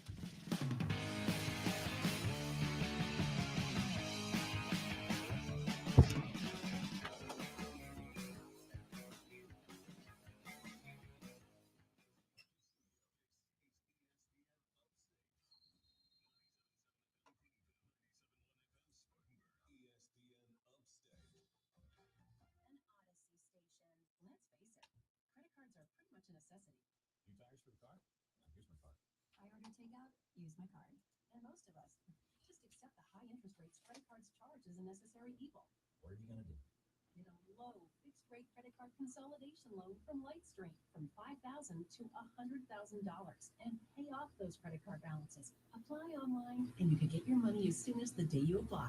The average credit card company charges over 19% APR, but with Lightstream, you can get a fixed rate as low as 4.98% APR with auto pay and excellent credit. Now I can pay off my high interest credit cards and save money at a much lower rate. Apply today at lightstream.com/radio and get an additional interest rate discount. That's lightstream.com/radio. Lightstream.com/radio. Subject to credit approval rates range from 4.98% APR to 19.99% APR and include a 0.5% auto pay discount. Lowest rate requires excellent credit. Terms and conditions apply and offers are subject to change without notice. Visit lightstream.com/radio for more information. No one wants to cut corners on a good night's rest, so why sleep on sheets that are just good enough? If you dream of comfortable sheets at a price that won't keep you up all night, look no further than Boll & Branch. Boll & Branch makes the softest organic sheets on the market using 100% sustainable raw materials. As the first fair trade certified manufacturer of linen, you can feel as good about your sheets as they feel against your skin. Plus, Boll & Branch focuses on quality over quantity because higher thread counts are not always better. Their signature hem sheets are made from lightweight organic cotton that gets softer with every wash. And they come in 7 colors from twin up to California King. Best of all, Boll & Branch gives you a fair price and a 30-day risk-free trial with free shipping and returns. So experience the best sheets you've ever felt only at bollandbranch.com. Get 15% off your first set when you use promo code SAVE at checkout. That's Boll & Branch, BOLLAND branch.com. Promo code SAVE. In a world where a single touch can threaten the surface. Lonzo pointed out yesterday that he's on a heater. Just one spray fights bacteria all day. Did the curse of the announcer kick in? We're going to find out, ladies and gentlemen. Eh? Oh, it's off the wall now. You got to hit higher if you want the rebound. 0 for 1 on the day. He talked himself into some L's. Ooh, worse.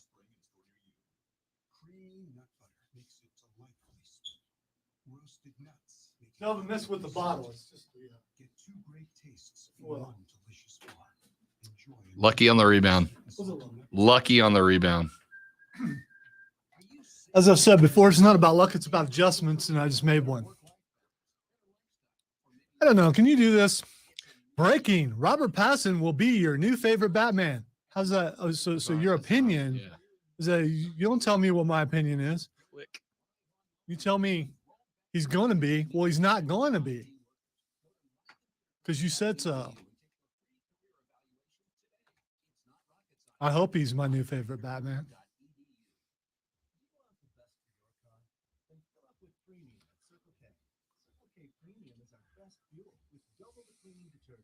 Protecting your engine from corrosion and damage so it can work at its best. And that, my friend, increases your mileage for more cha-ching in your pocket. Plus, when you fill up with premium at Circle K, you can save up to 20 cents per gallon. Offer valid Thursdays or Fridays at participating stores. For details, visit CircleK.com. Circle K. I met a puppy mastiff last night. This dog was 11 weeks old, and I had to have both hands to pick it up. It was amazing. For those of you that have followed my broadcasting career, I know there's some of y'all watching on the stream down in the FLA. Some of y'all that listen on the stream on your smart speaker. I used to have a bit many years ago that I did. I might bring it back, but I used to have a bit that I did down in Florida, Lonzo, the cliche alert. And we would break down coach's speech. Coach's speeches. Good gosh, what's wrong with me? And we would listen for cliches, right? Because there are some really, really bad cliches. And I think cliches are a really easy way to prevent you from having to think about ways to convey information. And sometimes they're useful. But I hate cliches, even though I use them all the time because they're easy. And when you got to talk for 3 hours straight, you got to come up with ways to fill some space here and there. But to put together, Alonzo, a list of old cliches that I think we have to stop using. We got to stop using these, both in sports and otherwise, all right? Couple of cliches, Alonzo. I want you to tell me the worst cliche. Here is the worst cliche to me. As somebody who's worked in a lot of different jobs in a lot of different industries, the worst cliche to me is the customer is always right. Worst cliche that's ever been cliched. Is that really a cliche, though, Yes. or more of a creed? It has been turned into a cliche, right? It has been turned into a cliche, and it's got to stop. Because what happens is you've created a generation of customers that now believe I am always right. And I got to tell you, no. I'll tell you the one, the time that cliche infuriated me the most, and I said, I'll never allow this to slide. I worked as a waiter in a restaurant one day, right? And a guy ordered a redfish. I was in a seafood restaurant, the Crab Trap down on Okaloosa Island, if any of you know it. Worked as a waiter there, like right out of high school. And the guy ordered Did you have to wear a uniform? yes, like a Hawaiian shirt and khaki shorts every day. Every day. So guy ordered grilled redfish, brought it out, and he goes, this isn't right. And I went, you ordered grilled redfish? And he goes, yeah, but it's supposed to. And then he described blackened redfish. He wanted it blackened, right? I said, oh, sorry, sir, that you're asking for blackened. He said, no, that's how it's supposed to be grilled. And I said, no, this is grilled. If you want it blackened, that's fine. I can get it fixed. And he looks at me and he goes, no, that's how it's supposed to come when it's grilled. No, it's not. And he looks at me, Lonzo, and he says, excuse me, son, the customer is always right. I've never wanted to slap a grown man as much in my life. So I went and grabbed the manager because the guy's now like, I want it refunded and I want my meal for free because the customer is always right. Went and got the manager. I'm like, hey, Miss Tina, he wanted blackened. He ordered grilled. He'll confirm he ordered grilled, but he believes grilled is blackened. And she said, well, customer's always right. No, he's clearly wrong, demonstrably wrong. This guy ended up getting not only to keep the grilled, but then got a slice of blackened redfish and got his meal discounted by like half off because of the mistake. There was no mistake, jerk. You're just an idiot. No, he's not. He's Yes, he he's a scammer, and he got free food. He might have been. But if the manager did not subscribe to the customer's always right philosophy, I would have gotten a tip. He'd have got told off and had to pay for his meal. We got to stop with that. The customer's not always right. fact, they're very frequently wrong. And we should not be at a point where we let people get off the hook with a crap line. Here's another one. Money can't buy happiness. You know how terrible that cliche is? I can't say exactly. Although there have been times when I've gotten more money than I'm not used to having. And have you been happier? Yes, Yes. I'm happy. Yes. As Daniel Tosh once said, you ever seen anybody frown on a wave runner? No. Now, I'm not saying money can buy you happiness, but it makes it significantly easier to be happy. And I mean that in every aspect, because right now, there's a woke warrior, and I'm liberal Rob, I understand, going, well, Rob, what about people with issues? I understand that. How much easier is it to get therapy when you can, pay for it? Well, money can help. I will say that I'm pretty happy driving down the road. Yeah. That's all. Aldo's got a nice rig. That's all I'm saying. Yeah. Here's another one I want to get rid of. Can we stop saying people slept like a baby? I have been around babies. They are horrible people at nighttime. Often. How many of y'all have ever had a kid, gotten to age 2 and went, my baby slept like a baby? None of you. If you sleep like a baby, you wake up feeling like you got hit by a dump truck. Stop with that cliche. It's terrible. Nobody sleeps like a baby. Here's another one, Lonzo. Good things come to those who wait. Stop saying that. Stop saying that. No, they don't. Good things come to people who go out there and try to find good things to make them happen. I think that's like a proverb or something. Yeah, you know who says good things come to those who wait? People who have good things and don't want other people to have them too. I've never heard a poor person say good things happen to those who wait, and I've been waiting for a while. Yeah, that's why. The only people who say good things come to those who wait are people who have things already and don't want other people to take them. All right, so it's a proverb. It originated from the poem by Lady Mary Montgomery Curry, fan. Also known as Violet Fane. Yeah, big fan. I like her pen name. Violet Fane is kind of a cool. It's name. not bad. It's like a D&D name. Here's another one for you, Lonzo. What doesn't kill you makes you stronger. No. That's a Saiyan proverb. No. If you chop my arm off, it's not going to kill me. I am not stronger for it, right? It should be, what doesn't kill you teaches you lessons, right? Doesn't mean you're going to be stronger, but you will have learned something. Here's another one, Lonzo. If at first you don't succeed, try again. No, sometimes you just got to stop. I have had some really bad people come through and like really try this job and try. And I'm like, dude, you just don't have, sometimes you just have to acknowledge I'm not good enough to do a thing. And that's okay. Not everybody is good enough to do everything. There are going to be some things that you're just bad and you should stop and focus on things that are good, that are going to help you. Unless you're a jack of all trades. Is another cliche we should get rid of. Because do you know what the second half of that saying is? Jack of all trades, master of none. Everybody drops the master of none part of it. That's the important part of the cliche. If you just get kind of good at a lot of stuff and you never get really good at a thing, you're just going to wallow around in mediocrity your whole life. Nobody cares if you're good at 50 things.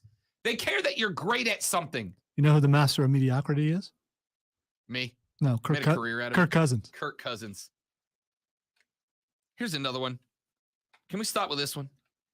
Everything happens for a reason. It's kind of true, though. No, it's not. Yeah, everything happens for a reason. Sometimes things just happen because things happen. Sometimes the reason is it happened because it happened, and it happening is actually a reason. I mean, if you want to go all Jordan Peterson on it, you can. Sometimes things just happen because that's how the world works. There's not a reason, right? Can we stop with that one? Here's another one I hate because this one might be the most self-contradictory one of all, Lonzo. Slow and steady wins the race. That's not how races work. No. Slow and steady does not win the race. The fastest wins the race. That's how races work. The tortoise and the hare. The lesson there is not slow and steady wins the race and the tortoise beat the hare. The lesson is don't take a nap in the middle of a race. That's the lesson. Yeah, distraction and boredom can cost you a race. Yes. Yeah. Yes. The rabbit wins that race 99% of the time. He just happened to be dumb and take a nap. Slow and steady wins the race. No, it doesn't. Fast wins the race. If it wasn't, it wouldn't be a race. The race is the fastest person to do a thing wins. By the way, I can speak for you and I in this. If we're that far ahead in the race, we're going ahead and winning the race. Yeah, finish the race, then take a nap with your trophy. You know, if it hurts the tortoise's feelings, oh well. Yeah. They should have been faster. Yeah. Finish the race and then take a nap with your trophy. I've literally done that. It's amazing. Here's the other one that we have to get rid of. Well, you know, Rob, it's just a few bad apples. I hate that phrase. Do you know what the second phrase of that is? A few bad apples Ruins the whole barrel or something like that. spoils the bushel. barrel. Oh, okay. Yeah. Few bad. The point of that is not to let a few off the hook because there's only a couple of baddies. It's that a couple of baddies will ruin it for everybody else. A few bad apples is not an excuse to let people off the hook. A few bad apples is a phrase meaning you have to go get those out of the bushel or they will ruin it all. Stop using a few bad apples as a defense. It's not. It's the opposite. So be careful who you hang with, kids. Yes. I got two more. Here's one. Practice makes perfect. No, it doesn't. No, it doesn't. Because if you're practicing the wrong thing, you won't get perfect. The phrase should be, Lonzo, practice makes permanent, right? You need to know what you are practicing. You have to understand when you are practicing what you are doing wrong and practice fixing that mistake. If I go out to shoot jump shots and I shoot from over the top of my head, that's bad form. And if I do it 10,000 times, it doesn't make it perfect. It means I have practiced and made permanent a really bad habit. Stop saying practice makes perfect. It doesn't. It makes permanent. Perfect means you're doing it right. Permanent means you're doing it wrong over and over and over and over again. And my final one, Lonzo, and then I crumple this list and I ask you for your contributions. I need the world to stop saying happy wife, happy life. No. It should be happy spouse, happy house. Can we stop pretending like women are the only people who matter in the relationship? It's a two-way street. Fellas, if you are in a relationship where you genuinely believe the saying is happy wife, happy life, get the hell out. Get out of that relationship. It's not a good one. If the target of happiness is one person in your relationship, it's not a relationship. Stop it. Give me your worst cliches on the text line, 71307, starting with the ESPN. Back after this on The Rob Brown Show.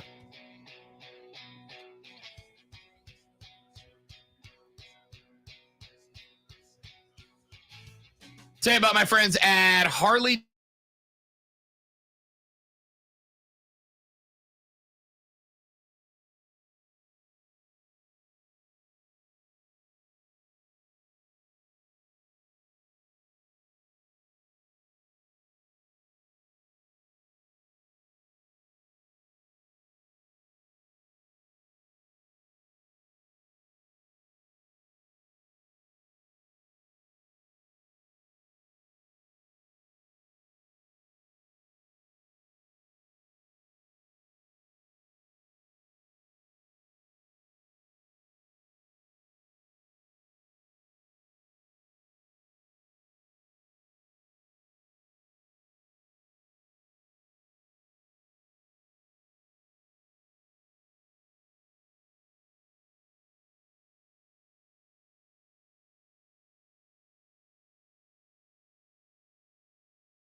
I've had a bad week this week.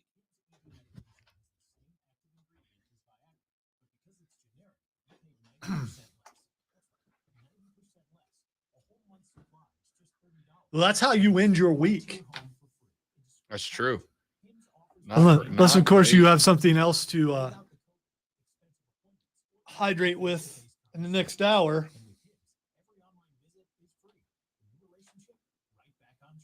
For a free online consultation, go to forhims.com/joy. That's forhims.com/joy for your free visit. forhims.com/joy. Welcome to AutoZone. What are you working on today? So you got an oil change. By the way, I think the culprit of changes was actually in the room a little while ago. Oh, so we know who it was? Oh, you think he did it? Oh, gotcha. Oh, we're back on stream.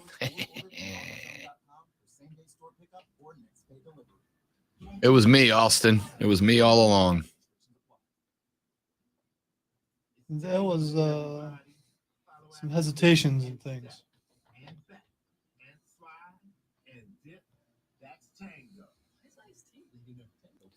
It's probably the heart-shaped Honey Nut Cheerios. He found out they can help lower cholesterol. Now he's having fun taking care of his heart in all sorts of new ways. Let's see those hips move, people. Hurry and get your How well will Rob Brown be moving at this time tomorrow? I hope I'm done-ish by this time tomorrow. I won't be. But I'm going to try my darndest. I have moved a few times, not as many times as you, more than likely, even though I am older. It's never a pleasant experience. I also, especially in Ohio, I was the guy everybody called the help move. Hey, could you come help me move? Yes.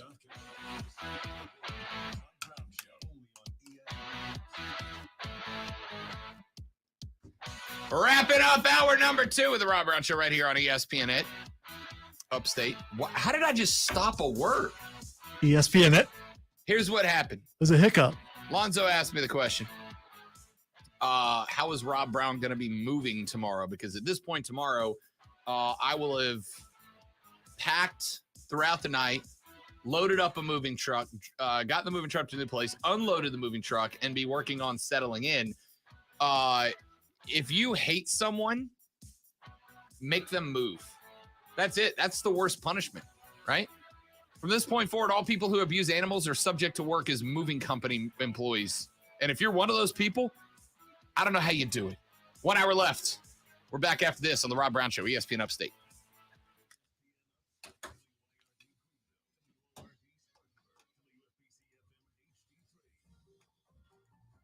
Down out.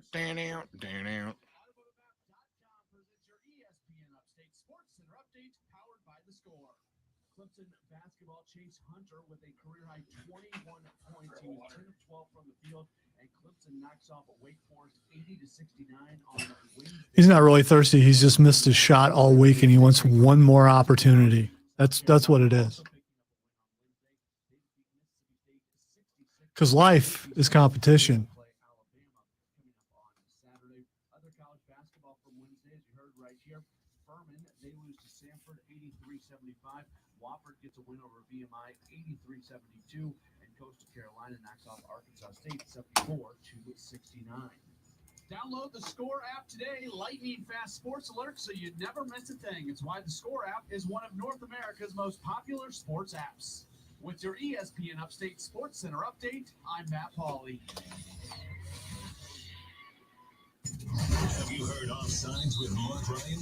Pro Football Reference, Vinny, has this metric. The average score of Hall of Famers tends to be about 100, and Matt Stafford right now is coming in at 58. It is amazing to me, Vinny, the number of people that are getting their panties in a twist about Matthew Stafford. I don't think he's a Hall of Famer, and I feel like I'm entitled. Consistency, though. You know, there's that. What's that? Oh.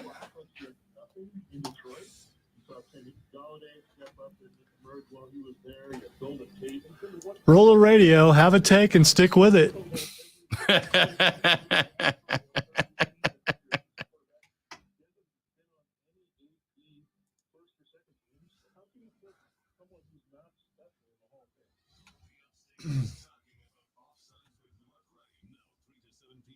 ESPN Upstate. NBA Sunday on ESPN Radio. I didn't catch who that was. I wonder if it was another Florida guy. Probably.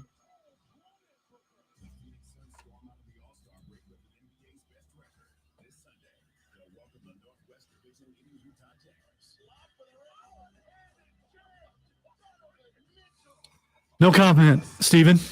No comment at all.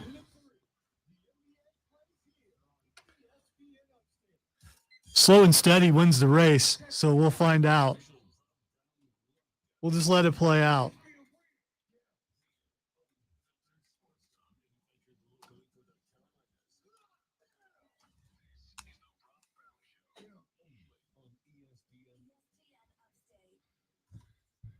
Well,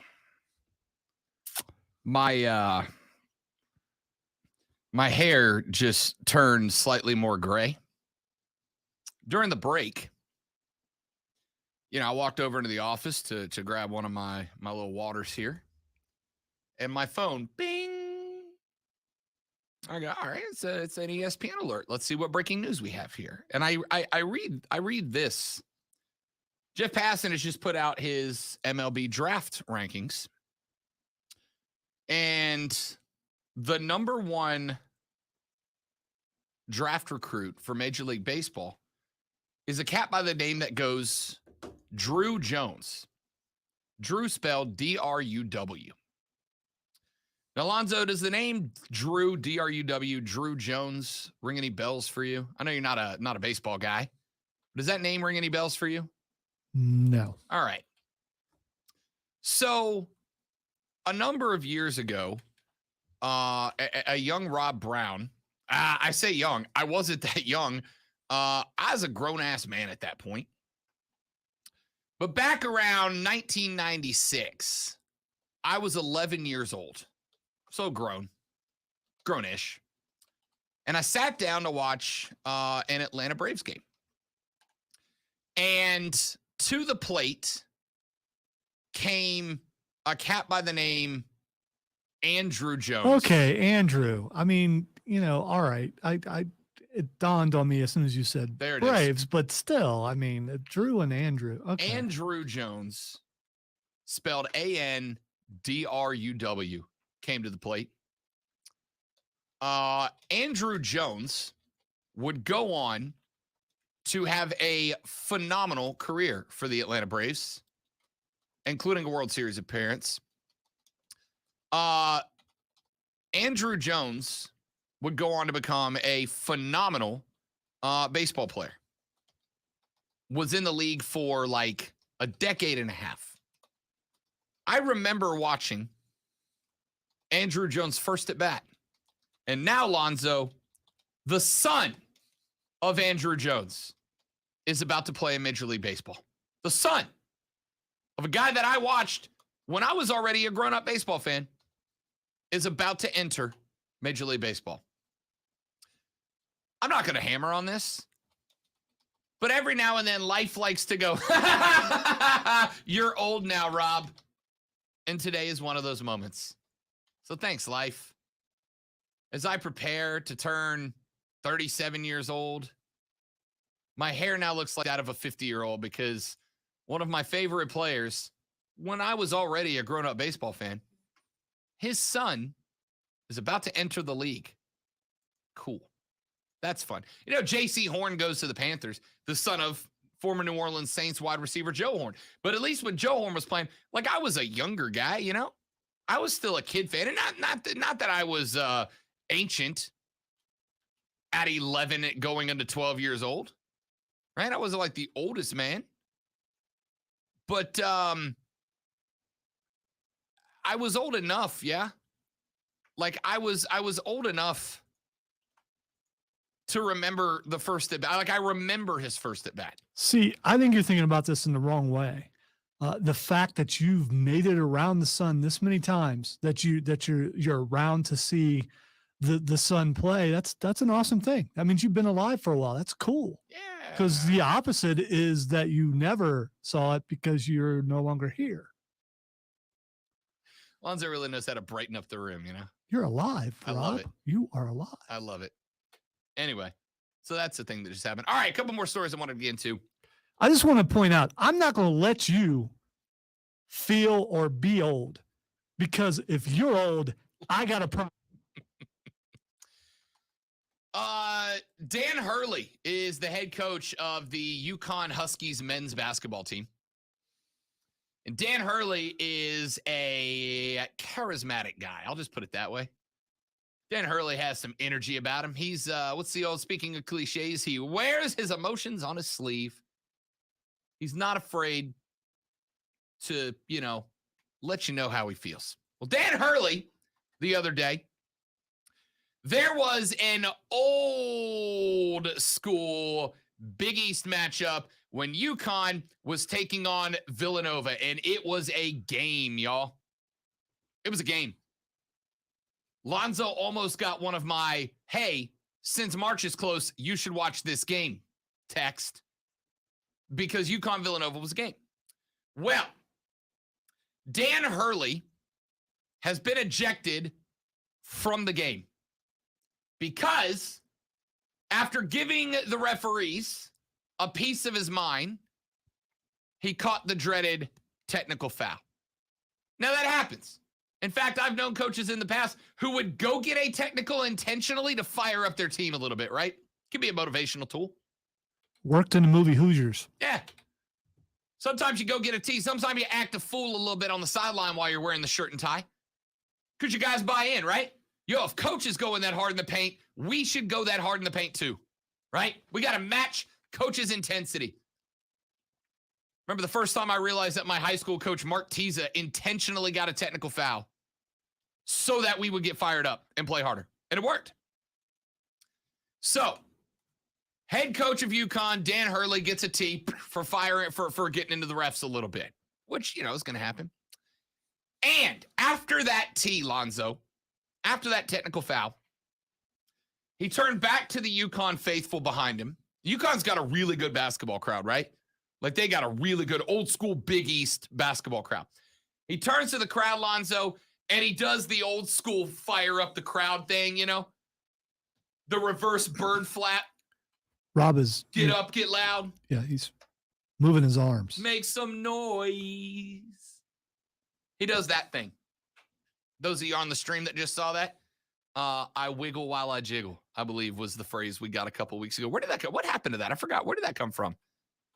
Somebody said a dude had some wiggle in his jiggle. Yeah, if someone didn't delete it yet, there's a clip. There's a promo for it. That's just awesome. I gotta go back and listen for a moment. Anyway, I got some wiggle in my jiggle. It is what it is. Anyway, he does that. He's firing up the crowd. Of course, the crowd responds at this point, right? Like, they are coming out of the seats unglued. And Dan Hurley, Lonzo, got ejected from the game for firing up the crowd. What? Why? His arm waving, apparently, from what I could tell, I saw clips, seemed really sarcastic. Oh, it 100% was, but it also worked, right? I don't eject Lonzo from this show when he's sarcastic. Otherwise, I'd have to learn how to produce myself. Lonzo's trying to come up with a sarcastic rebuttal. No, I'm trying to not do it. That's the harder part.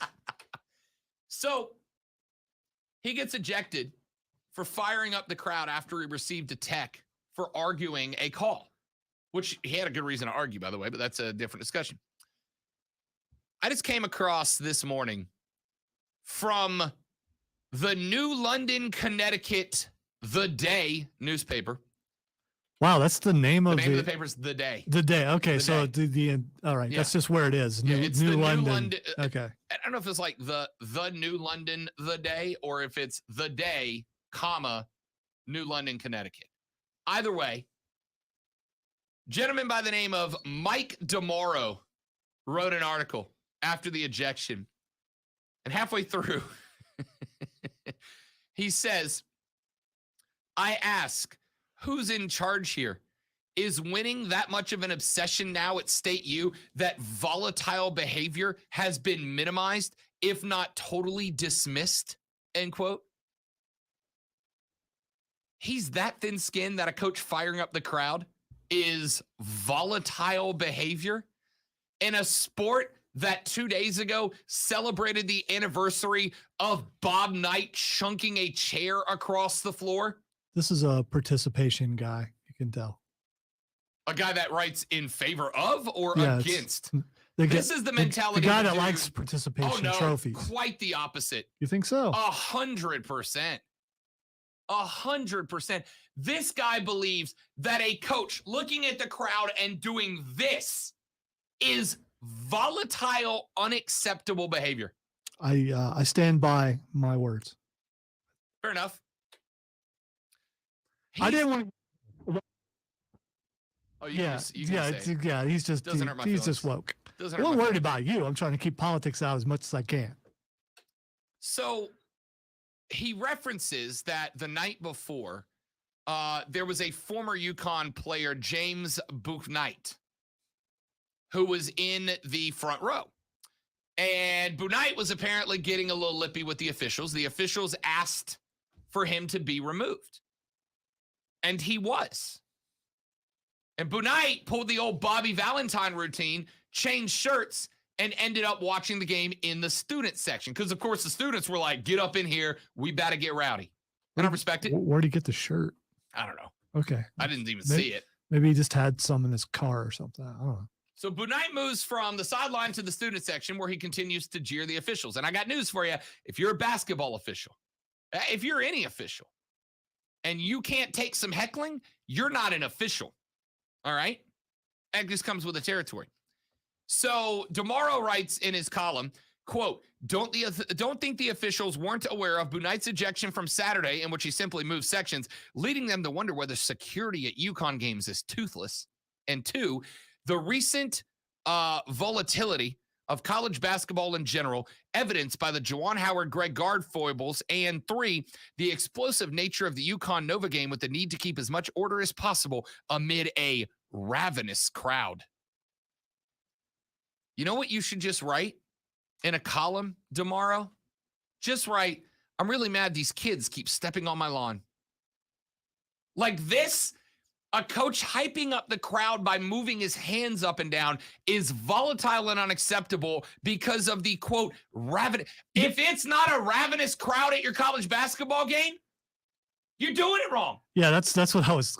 Okay, so would you rather the crowd be calm, quiet, and polite? Smith drives down the lane, jacks up the three. It's good. Count it. Bravo. Well done, sir. Excellent well done. shooting, my friend. Outstanding efforts. What a delightful pick and roll play. Bravo. Bravissima.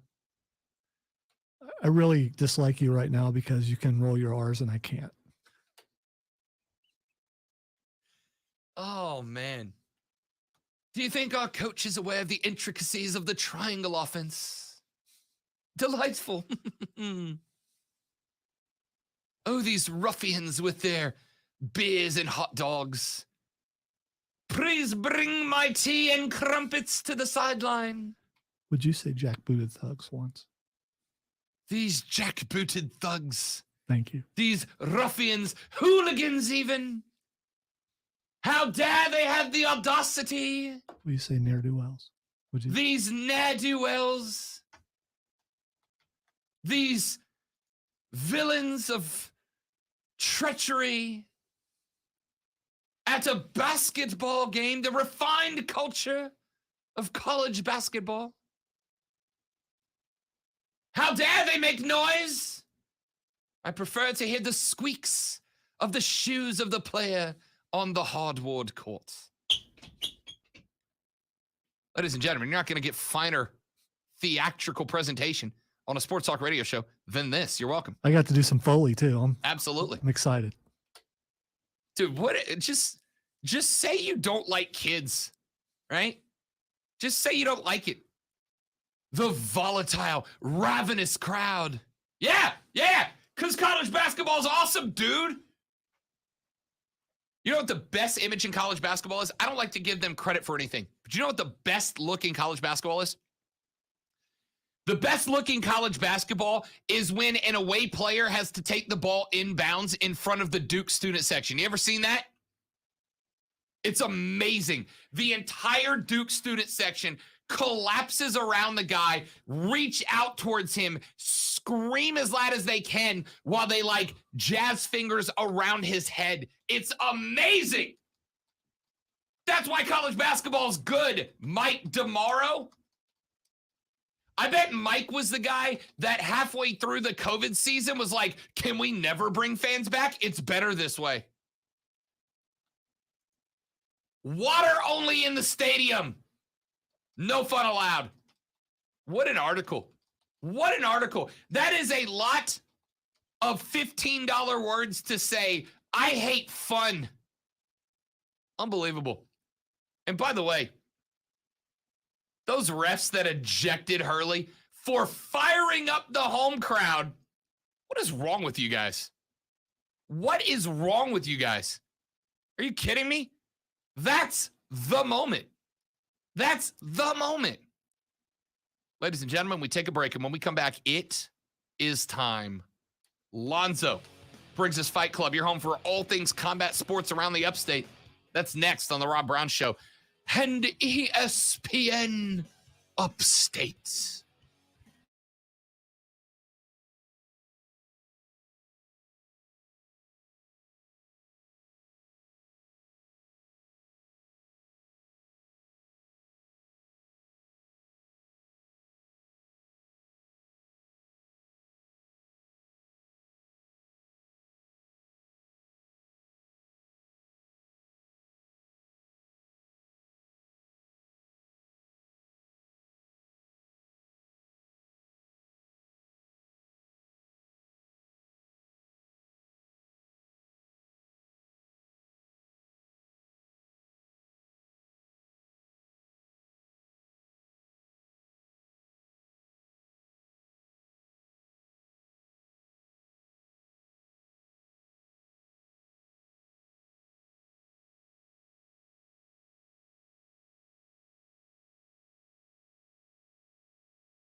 The underdog,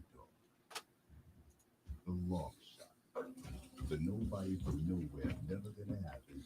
Down. You know something about that. We're with you every step of the way.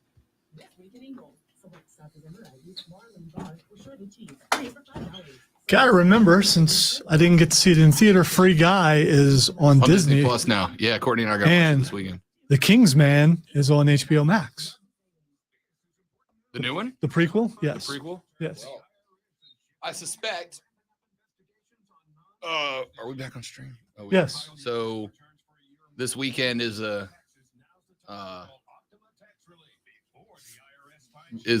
celebration weekend for your boy, and I suspect after moving tomorrow, all I want to do is sit this weekend and watch freaking there you go. Movies. Watch the rest of Peacemaker.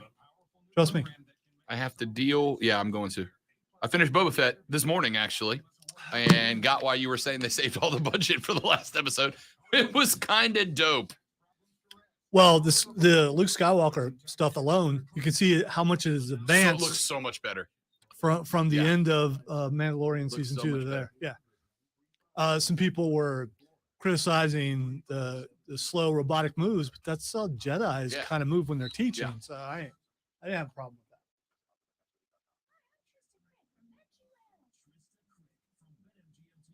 Still, she's messing around. Okay. Yeah. So you could see, like the first few episodes of Boba Fett were just like, they're just basically cast-off episodes. Yeah. Suddenly it became Mandalorian, Yep. and production value went up. Even the way it was filmed seemed to go up. And it just, except for in the final battle, they still have those horrible speeders in there, and they still are going slow. You just want to see the Rancor just pick them all up and just crumple them to pieces.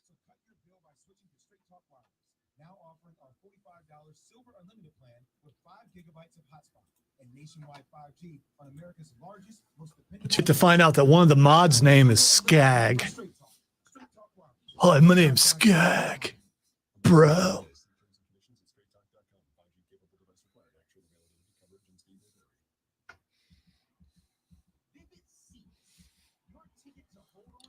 You're right, Steven. And in the end, when Grogu is tapping on the window inside of the hilarious. Yes.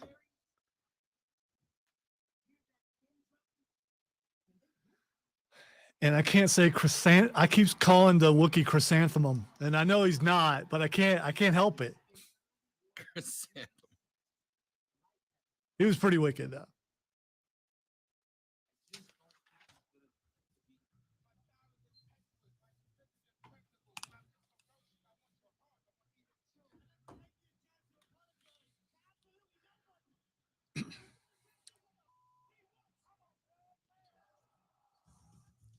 Welcome into the Fight Club, where we talk all things squared circle, all things octagon, all things fighting in general, even if it's at the Walmart parking lot. Or we're gonna get to some really good stuff. We got some MMA in here today. We've got some wrestling, but I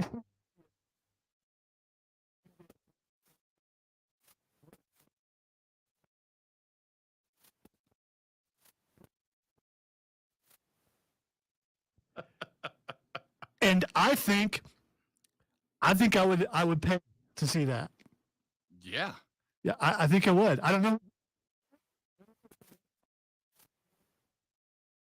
I believe so, because is starting to, I don't want to say mainstream, but it's starting to get out there a little bit more. We already knew it existed thanks to the Ocho, but yeah, Mojo challenging Gronk to a slap fight. I want to see this, and my money's on Mojo. I just because you can slap Gronk silly, and once.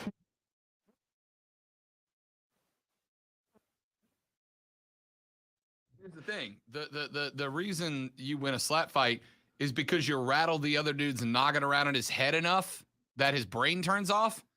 Not an issue for Gronk. Right. There's not a lot of cognitive things going on up there. And he's just basically standing there. He's like the meat hanging in the locker for rock. Except for that's how he is anyway. Like, you're not changing anything. Gronk takes a slap and he's like, minty, and then just goes on. And Mojo's his friend, so he knows this. Yeah. So, but here's the thing: Gronk's celebration is the Gronk spike, right? Well, all the Gronk spike is a slap that goes up and down. If he side Gronk slap, right? The dude spikes so good that they took arguably the most common celebration in football, and they're like, that's his now. right? I'm not trying to get slapped by a Gronk spike. Well, apparently Mojo has got some insight here and thinks he's got this. So he wants to, I want to see it happen too. All right, let's talk about, I usually, if something is teased, we'll put it off and put it off and put it off because I think it's funny or I forget, but I can't do this on this. I ran into the office earlier to tell Rob, make sure you watch this because the MJF promo from last night is a masterclass in how you can work a crowd and what a wrestling promo should be. Now, if they were all like that, then it wouldn't be as exceptional as it is. It stands out so much.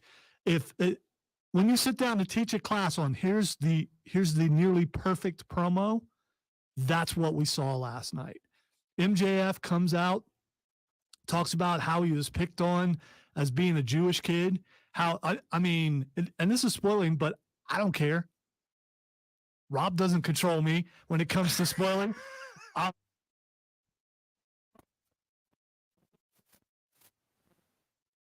Football team, and he saw his teammates coming, and he thought he's finally going to have friends, and the teammates were carrying rolls of quarters, and they threw the money at him and then started going at him because he's Jewish. I'm not going to complete the rest. Yeah. Because I don't want to take it out of context. So if you have the opportunity and it's out there, watch the promo. To the point where the crowd, and I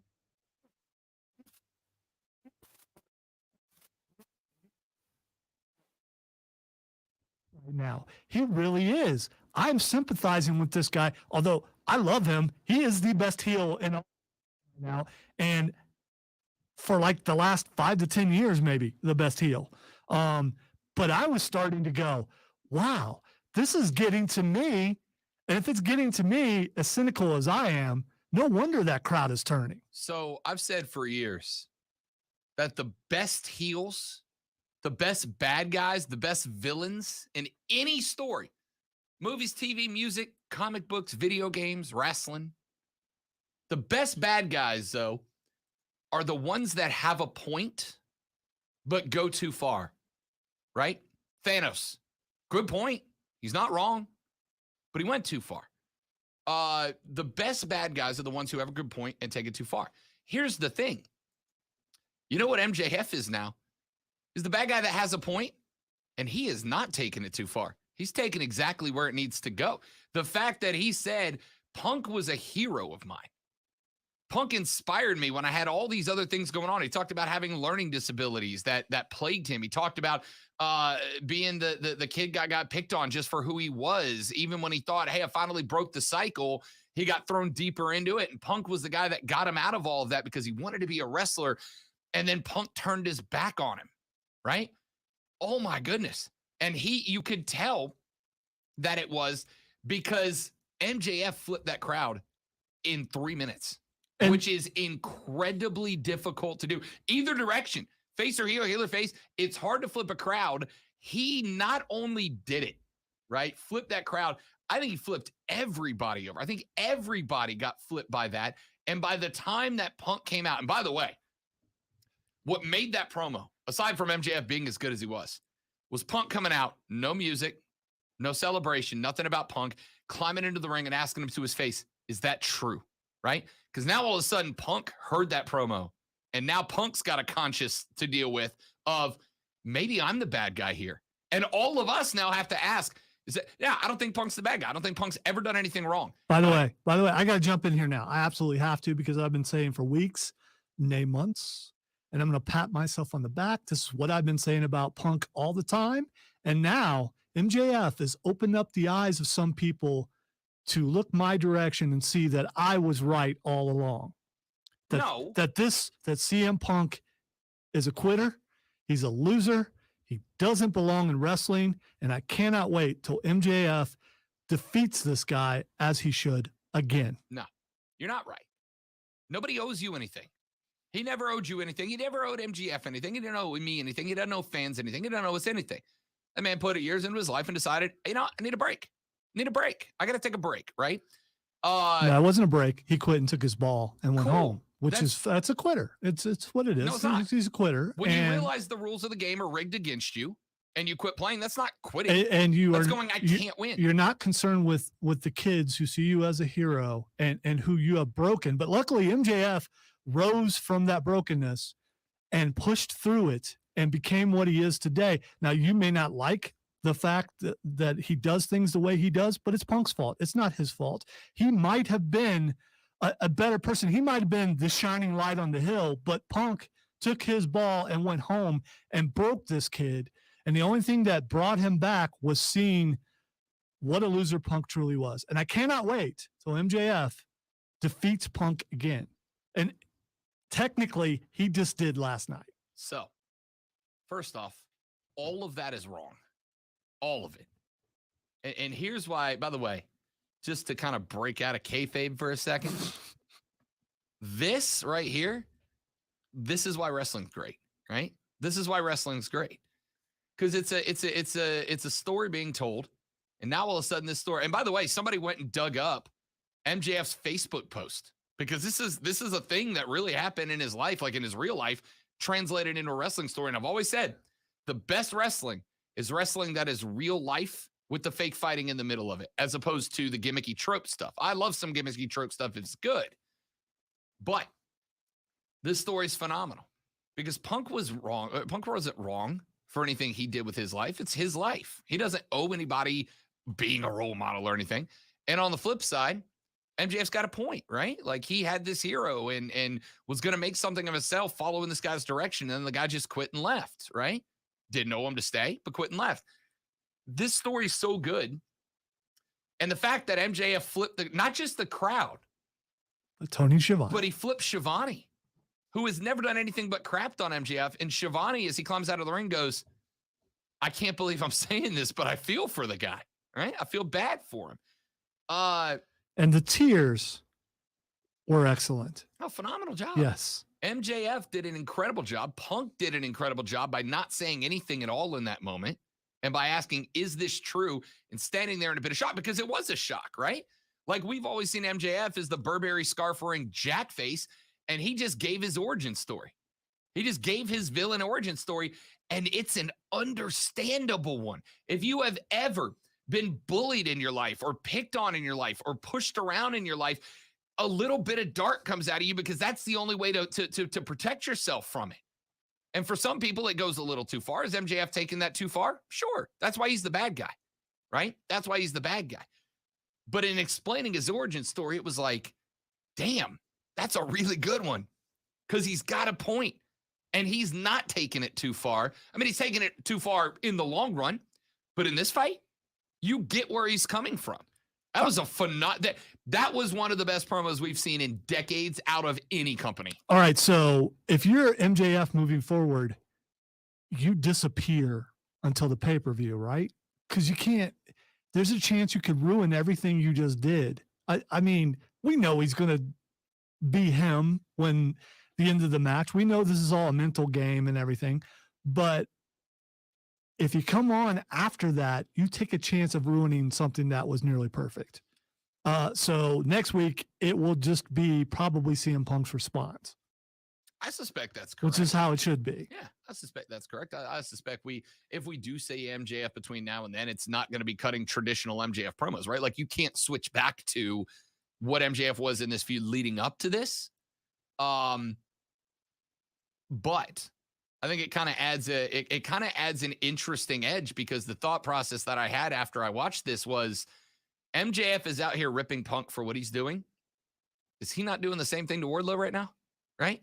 Like, in your response to this guy was a bully and he did this and that, you're now that guy. Like, you are the thing that you... unless you self-examine, and we get to see him self-examine and go, hey, Wardlow, I realized what I was doing. The master of self-examination is MJF. What he's known for, what a trait he's displayed. Yeah. I love it. I love everything that this is. I love what it's doing. And I'm going to say right now, Alonzo, it's the most compelling thing happening in radio or in wrestling right now. Right? It almost makes me want to get a scarf to wear to to Dynamite in a couple of weeks when we go. I almost want to wear a scarf. I'm not going to because it doesn't work with the hair. I'd look more like Jericho than MJF, but still, I almost want to do that. All right, let's go from one bad guy to another bad guy. Let's talk about John Bones Jones. Recently, or I think it was last year, he was arrested for domestic violence. And I'm not making fun of that part. That's horrible. But when he was arrested, the dash cam video just came out, and I don't know if the one with the woman involved, right? Yeah, I don't know if you've seen the dash cam video, but in the dash cam video, we find out that John Jones hates nerds, and it's you think I'm joking, but and I quote, "I hate you, you bleeping nerd." I can't quote.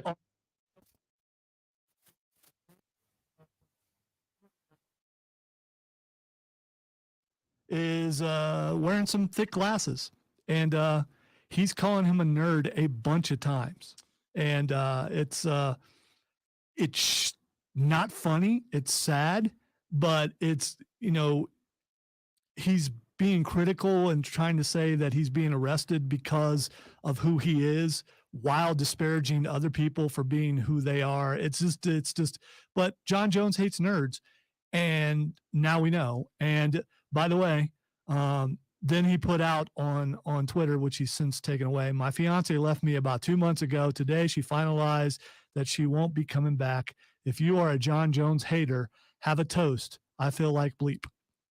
I mean, it's not sad, right?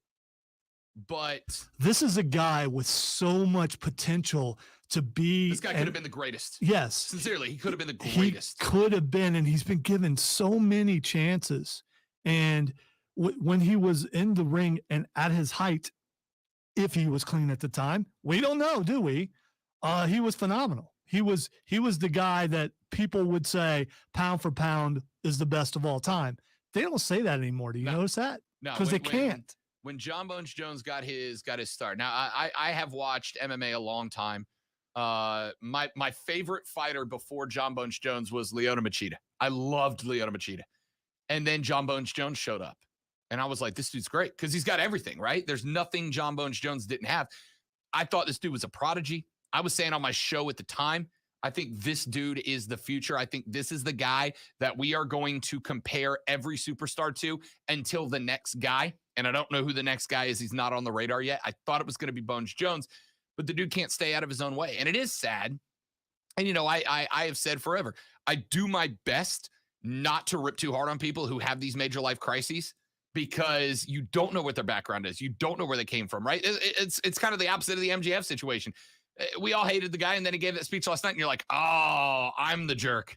I'm the jerk. I get it now. But after you get second chance number 3 or second chance number 4 or second chance number 5, and you keep going back to doing the same old thing, there comes a point where I go, I'm not going to hate on you because I don't know where you came from. I don't know what happened to you. I don't know what kind of trauma you went through that led you down this path.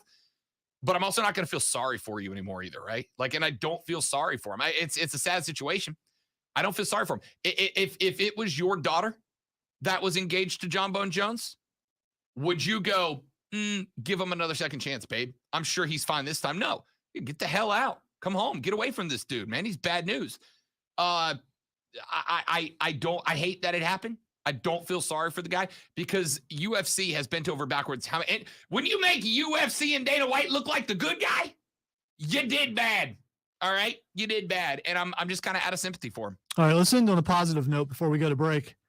Really looking like, unless we're swerved, that the John Moxley, Bryan Danielson thing is going to happen. Danielson accepted the challenge that they would have to spill blood against each other before they join together. So that's going to be a pay-per-view. After the faulty explosion, I haven't bought another AEW pay-per-view. This thing is looking like they may actually hook me this time, just for the matches alone, especially that one because I kind of want to see it. I will tell you that the team up is interesting. Every now and then you get a team up that you don't look forward to the team up so much as the breakout, right? Like Mox v DB is going to be a phenomenal feud. So they're doing the match first, and then they'll get together, which is the exact opposite if they do it. I thought the line from Mox was great, right? I will not stand with you until I've bled next to you. I think it's a great line. I think it's a great, and it's very Moxley in context and execution. That's why I think, genuinely, I think those two dudes are the best two on the roster right now. I think MJF's the best heel in the game, but I think Mox and Bryan Danielson are the best two on the roster till Omega comes back. And until Omega comes back, and even after, right? Because if those two decide that they're going to team up, but then go bad guy on the team up, Omega's immediately a face when he comes back because he and the Bucks are the only guy that can stop that. I think it's great. AEW has mastered the storytelling right I now. have a question to ask you on the stream, but we need to take a break, so I'll ask you on the All stream. right, join us on the stream. Facebook.com/ESPN Upstate. Facebook.com/ESPN Upstate. Twitter.com/ESPN Upstate. Texter says, hey, Liberal Rob, thanks for giving the women's national. I love that you're calling me a liberal, but you want women's national team talk. I love it. I'm here for it. And it turns out, and this may shock you, there's still another segment where we can talk about anything. Almost like I had it planned out. Almost like the last thing before I head off Not if you keep talking, there's not. celebration week. Yeah, we're off the clock. Back after this.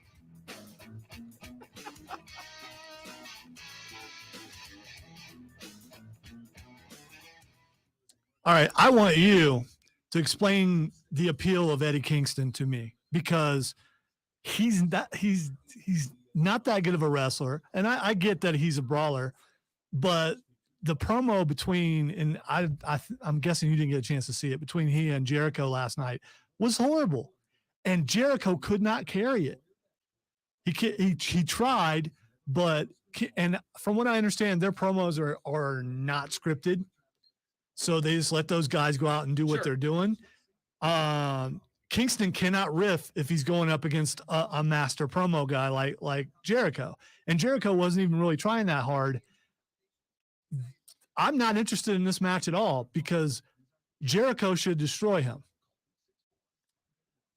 I mean, not as a fighter, but the appeal of Kingston is, and I think he probably rings more true if you're a northern big city inhabitant than a southern rural guy like us. Am I a southern rural guy? Yes, you are. No, I'm from the inner city of Columbus, South Side, where people die. They don't make it out of there.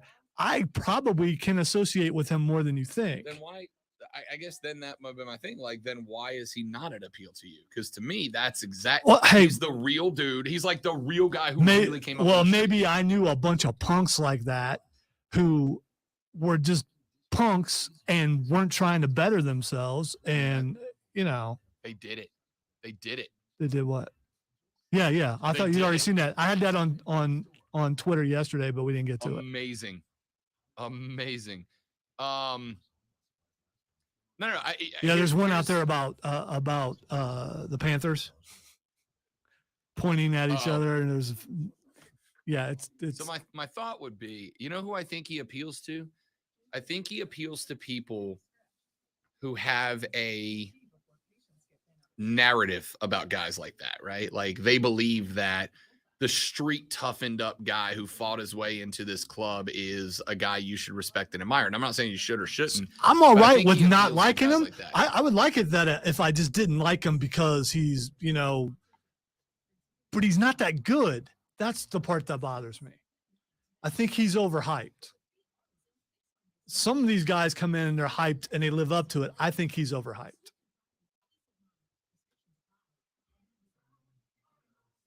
Even when he was paired up with Moxley, Moxley carried the whole thing because it's not that he's bad on the mic. It's just that it's not, I don't know. I can't find words to explain it because I'm obviously not good on the mic either. So there's that.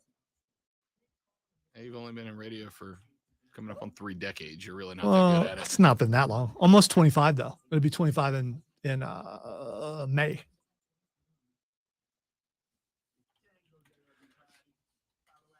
But I'm just, in radio because I was told I couldn't. This is just me trolling people every day. My whole career is just a troll. Yeah, that's all it is. So Courtney's taking some finishing education college classes, right? and she's in a research methods class, and they're having open discussions right now. And she said her professor, in order to explain a research method, just poured into like a 30-minute speech about Dungeons and Dragons and how they put together all their research to build that game. She's like, so I've had to listen to D&D nerds for 30 minutes. And I was like, cool. The Rob Brown Show wrapping it up. I will be out tomorrow because I have to move. Saved it till the very end of the show because I don't want to make it about me. But Saturday is the annual trip around the sun celebration for yours truly. And I get to spend my weekend moving. Super. See, you should have did this earlier. We could have made this a celebration of Rob I didn't because, want it to be. but yeah, but I have never announced my birthday on the show. As a matter of fact, my birthday, though, was the third show I ever did here was on my birthday 2 years ago. I don't announce it. I don't want it to be. I appreciate it. Those of you that have sent well wishes that know it, I appreciate that greatly. But the show is not about celebrating me, except our Star Award. But outside of that, but see, you're wrong. Celebrating you is celebrating ourselves because you brighten our life, and without you being here, then our life is not as good. So you should look at it as that way. Remember earlier when I said if I kicked Lonzo off the show every time he was sarcastic, I'd have to produce it myself? But I was being legitimate. I'm very happy to be here. I can think of alternatives. I appreciate those of you that have sent in the well wishes. I appreciate it. The show's not about that, but thank you very much. All right. As an early gift to me, the U.S. women's national team won the 2022 She Believes Cup, knocked off Iceland 5-0 on yesterday evening. Katarina Macario, Mallory Pugh were amongst the players who have elevated themselves. Are you making me go to break already? Just kidding. Wow. Wow. That was just at that texter who wanted to. Fair enough. Yeah, sorry. Again, troll game expert at Alonzo. All right. The 5th She Believes Cup trophy, a good start, a good finish to a tournament that started out a little bit shaky last night, but you knew it had to, right? Because as I've talked about, U.S. soccer, both the men's and women's side right now, is at a point of revolution. Good or bad, pretty or ugly, will determine on the other side for both. On the men's side, the most talented roster on paper they've ever had. Can they do anything with it? Question mark. On the women's side, the youngest team that we have had since the era of dominance. I think we have just come through a golden era of women's national team football. The question is, will the next generation be able to carry the torch? Now, I'm going to tell you this. Women's soccer is getting better around the globe, all right? It just is. Because for the first time in many, many years, maybe ever, there is a push to have women's soccer be as competitive amongst countries as the men's side. And I think the U.S. kind of started that, right? Like you saw the growth in popularity in soccer around the country, and a good chunk of that, if not the majority, belonged to the women's team, going and winning World Cups, going and winning gold medals at the Olympics. And I think other countries said, whoa, we got to keep up with that, right? And I think the U.S. women deserve a big chunk of credit. The bronze medal in the last Olympics was kind of a spot where we went, oh, man, the rest of the world's caught up, right? Like, we can't just out-talent the rest of the world like we used to. Now, we have an advantage in women's soccer because in men's soccer, our best athletes play football and basketball. They've just always been driven to that because those are men's sports, right? We're getting to a point where we're starting to see the best soccer players playing soccer, and it's important. The women never really had that. There is no, this is a real women's sport version of that on the women's side. So our best women's soccer players floated into soccer, and we had the best team for a while. The rest of the world is caught up. But by going and getting these young women, by taking the mainstay roster holders, the Alex Morgans and the Megan Rapinos and the Carly Lloyds, et cetera, and replacing them on the roster with a bunch of young players, which is what the women's team did for the She Believes Cup, you have reset that revolution.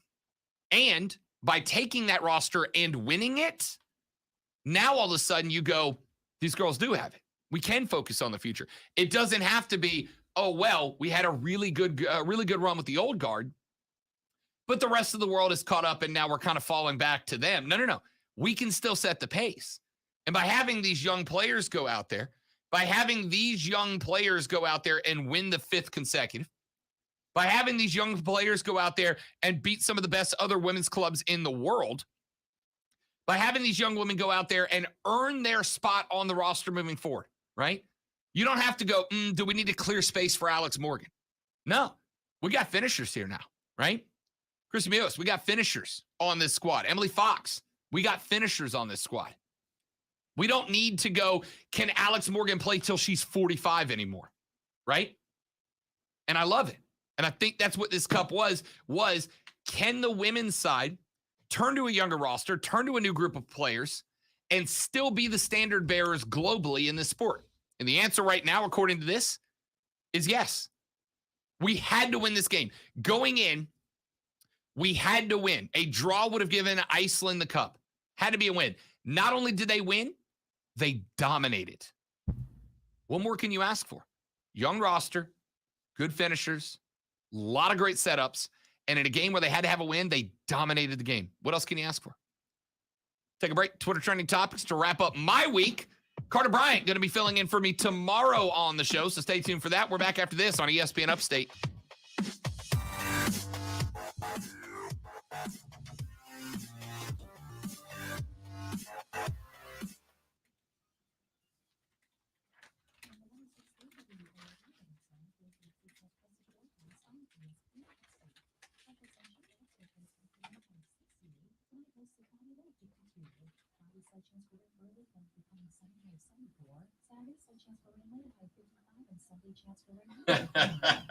Yeah, Steven's fighting the autocorrect right now. I like it. And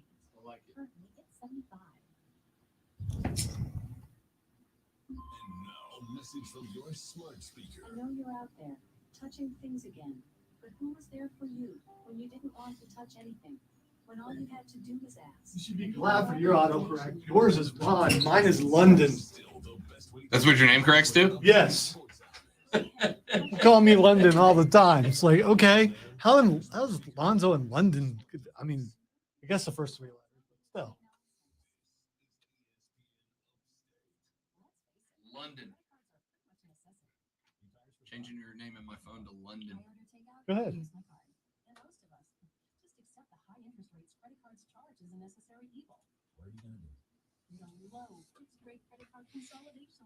That's right. My name is London.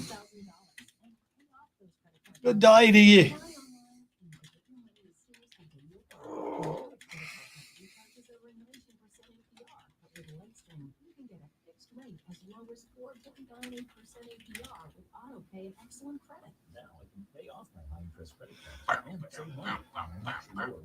Apply today at lightscreen.com/media and get an additional interest-free discount. No, I think he's contractually obligated to do that, Steven. And when he doesn't do it, you could tell that he feels bad that he didn't do it, so he makes up for it the next time.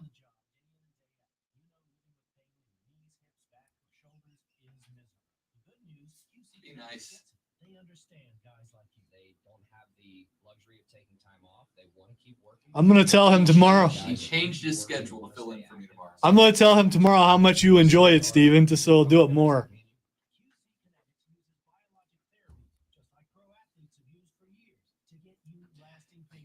It's a tagline for him. You know, it's, when you hear it, you know it's him.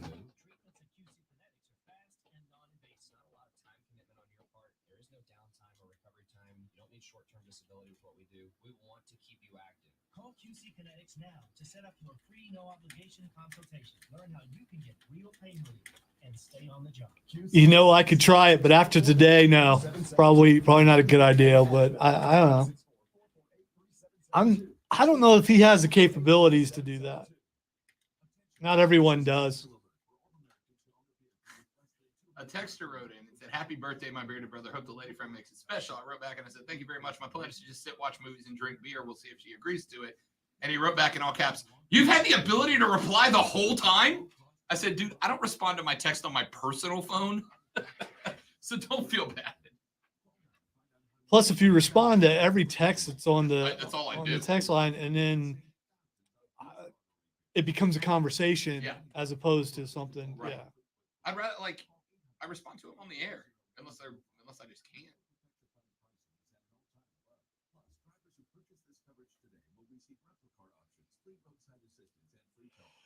Call 800-784-0105 now for your free quote. That's 800-784-0105. What do you have to lose? Call 800-784-0105. Not only can we respond, but we see your phone number. You who send us hate texts.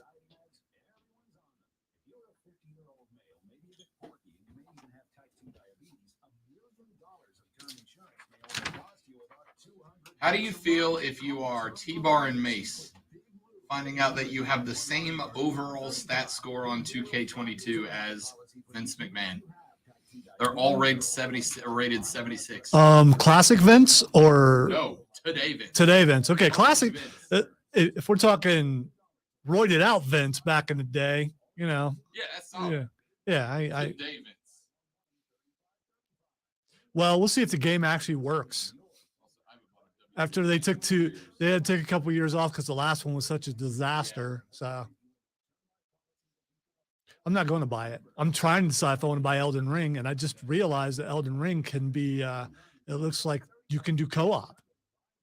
That might be our first stream game. Yeah, I know. All right, time for Twitter trending topics. The first one, I've debated whether to do it or not because it's kind of morbid, but it really applies to what's going on today. Red Dawn is trending. Oh, Lord. I didn't even think about that. So Russia obviously launching their invasion into Ukraine earlier this morning. And, of course, Red Dawn, a movie where the Russians came to America and lost the fight to a bunch of teenagers because freedom. Well, as soon as I saw it was trending, I looked out the window. I mean, just see parachutes start opening up. I'm sure if the Russians come to America, I don't think Greenville, South Carolina is going to be high on the, tactical advantage list of places to be. No, it's just you just EMP and then laugh. I mean, that's what because as everything's just shut down. Show you, we take the Rob Brown show off the air. Yeah. Although who knows, we may have capabilities of getting through the EMP. I don't know. Well, our generators are just all our producers downstairs pedaling hard between shows. Yeah, and they're getting tired. That's why Diesel's so sweaty when he starts the show every day. Yeah, but he's jacked because of that. So Texter says that's what interns are for. Let's get you one. I approve of that message. Can we get a Rob Brown show intern? Well, I would say we could barely keep other people around. Mark Ryan and Diesel are up next with Offsides. I am out tomorrow. Carter Bryant filling in for me. I'll be back on Monday. For all of you that have sent in well wishes, I sincerely and genuinely appreciate them. Thank you very much. And I'll see you back here on Monday. For Lonzo, I'm Rob. Y'all have a great weekend. Don't drink and drive. I'll punch you in the face. See you next time on The Rob Brown Show and ESPN Upstate. Later, brother.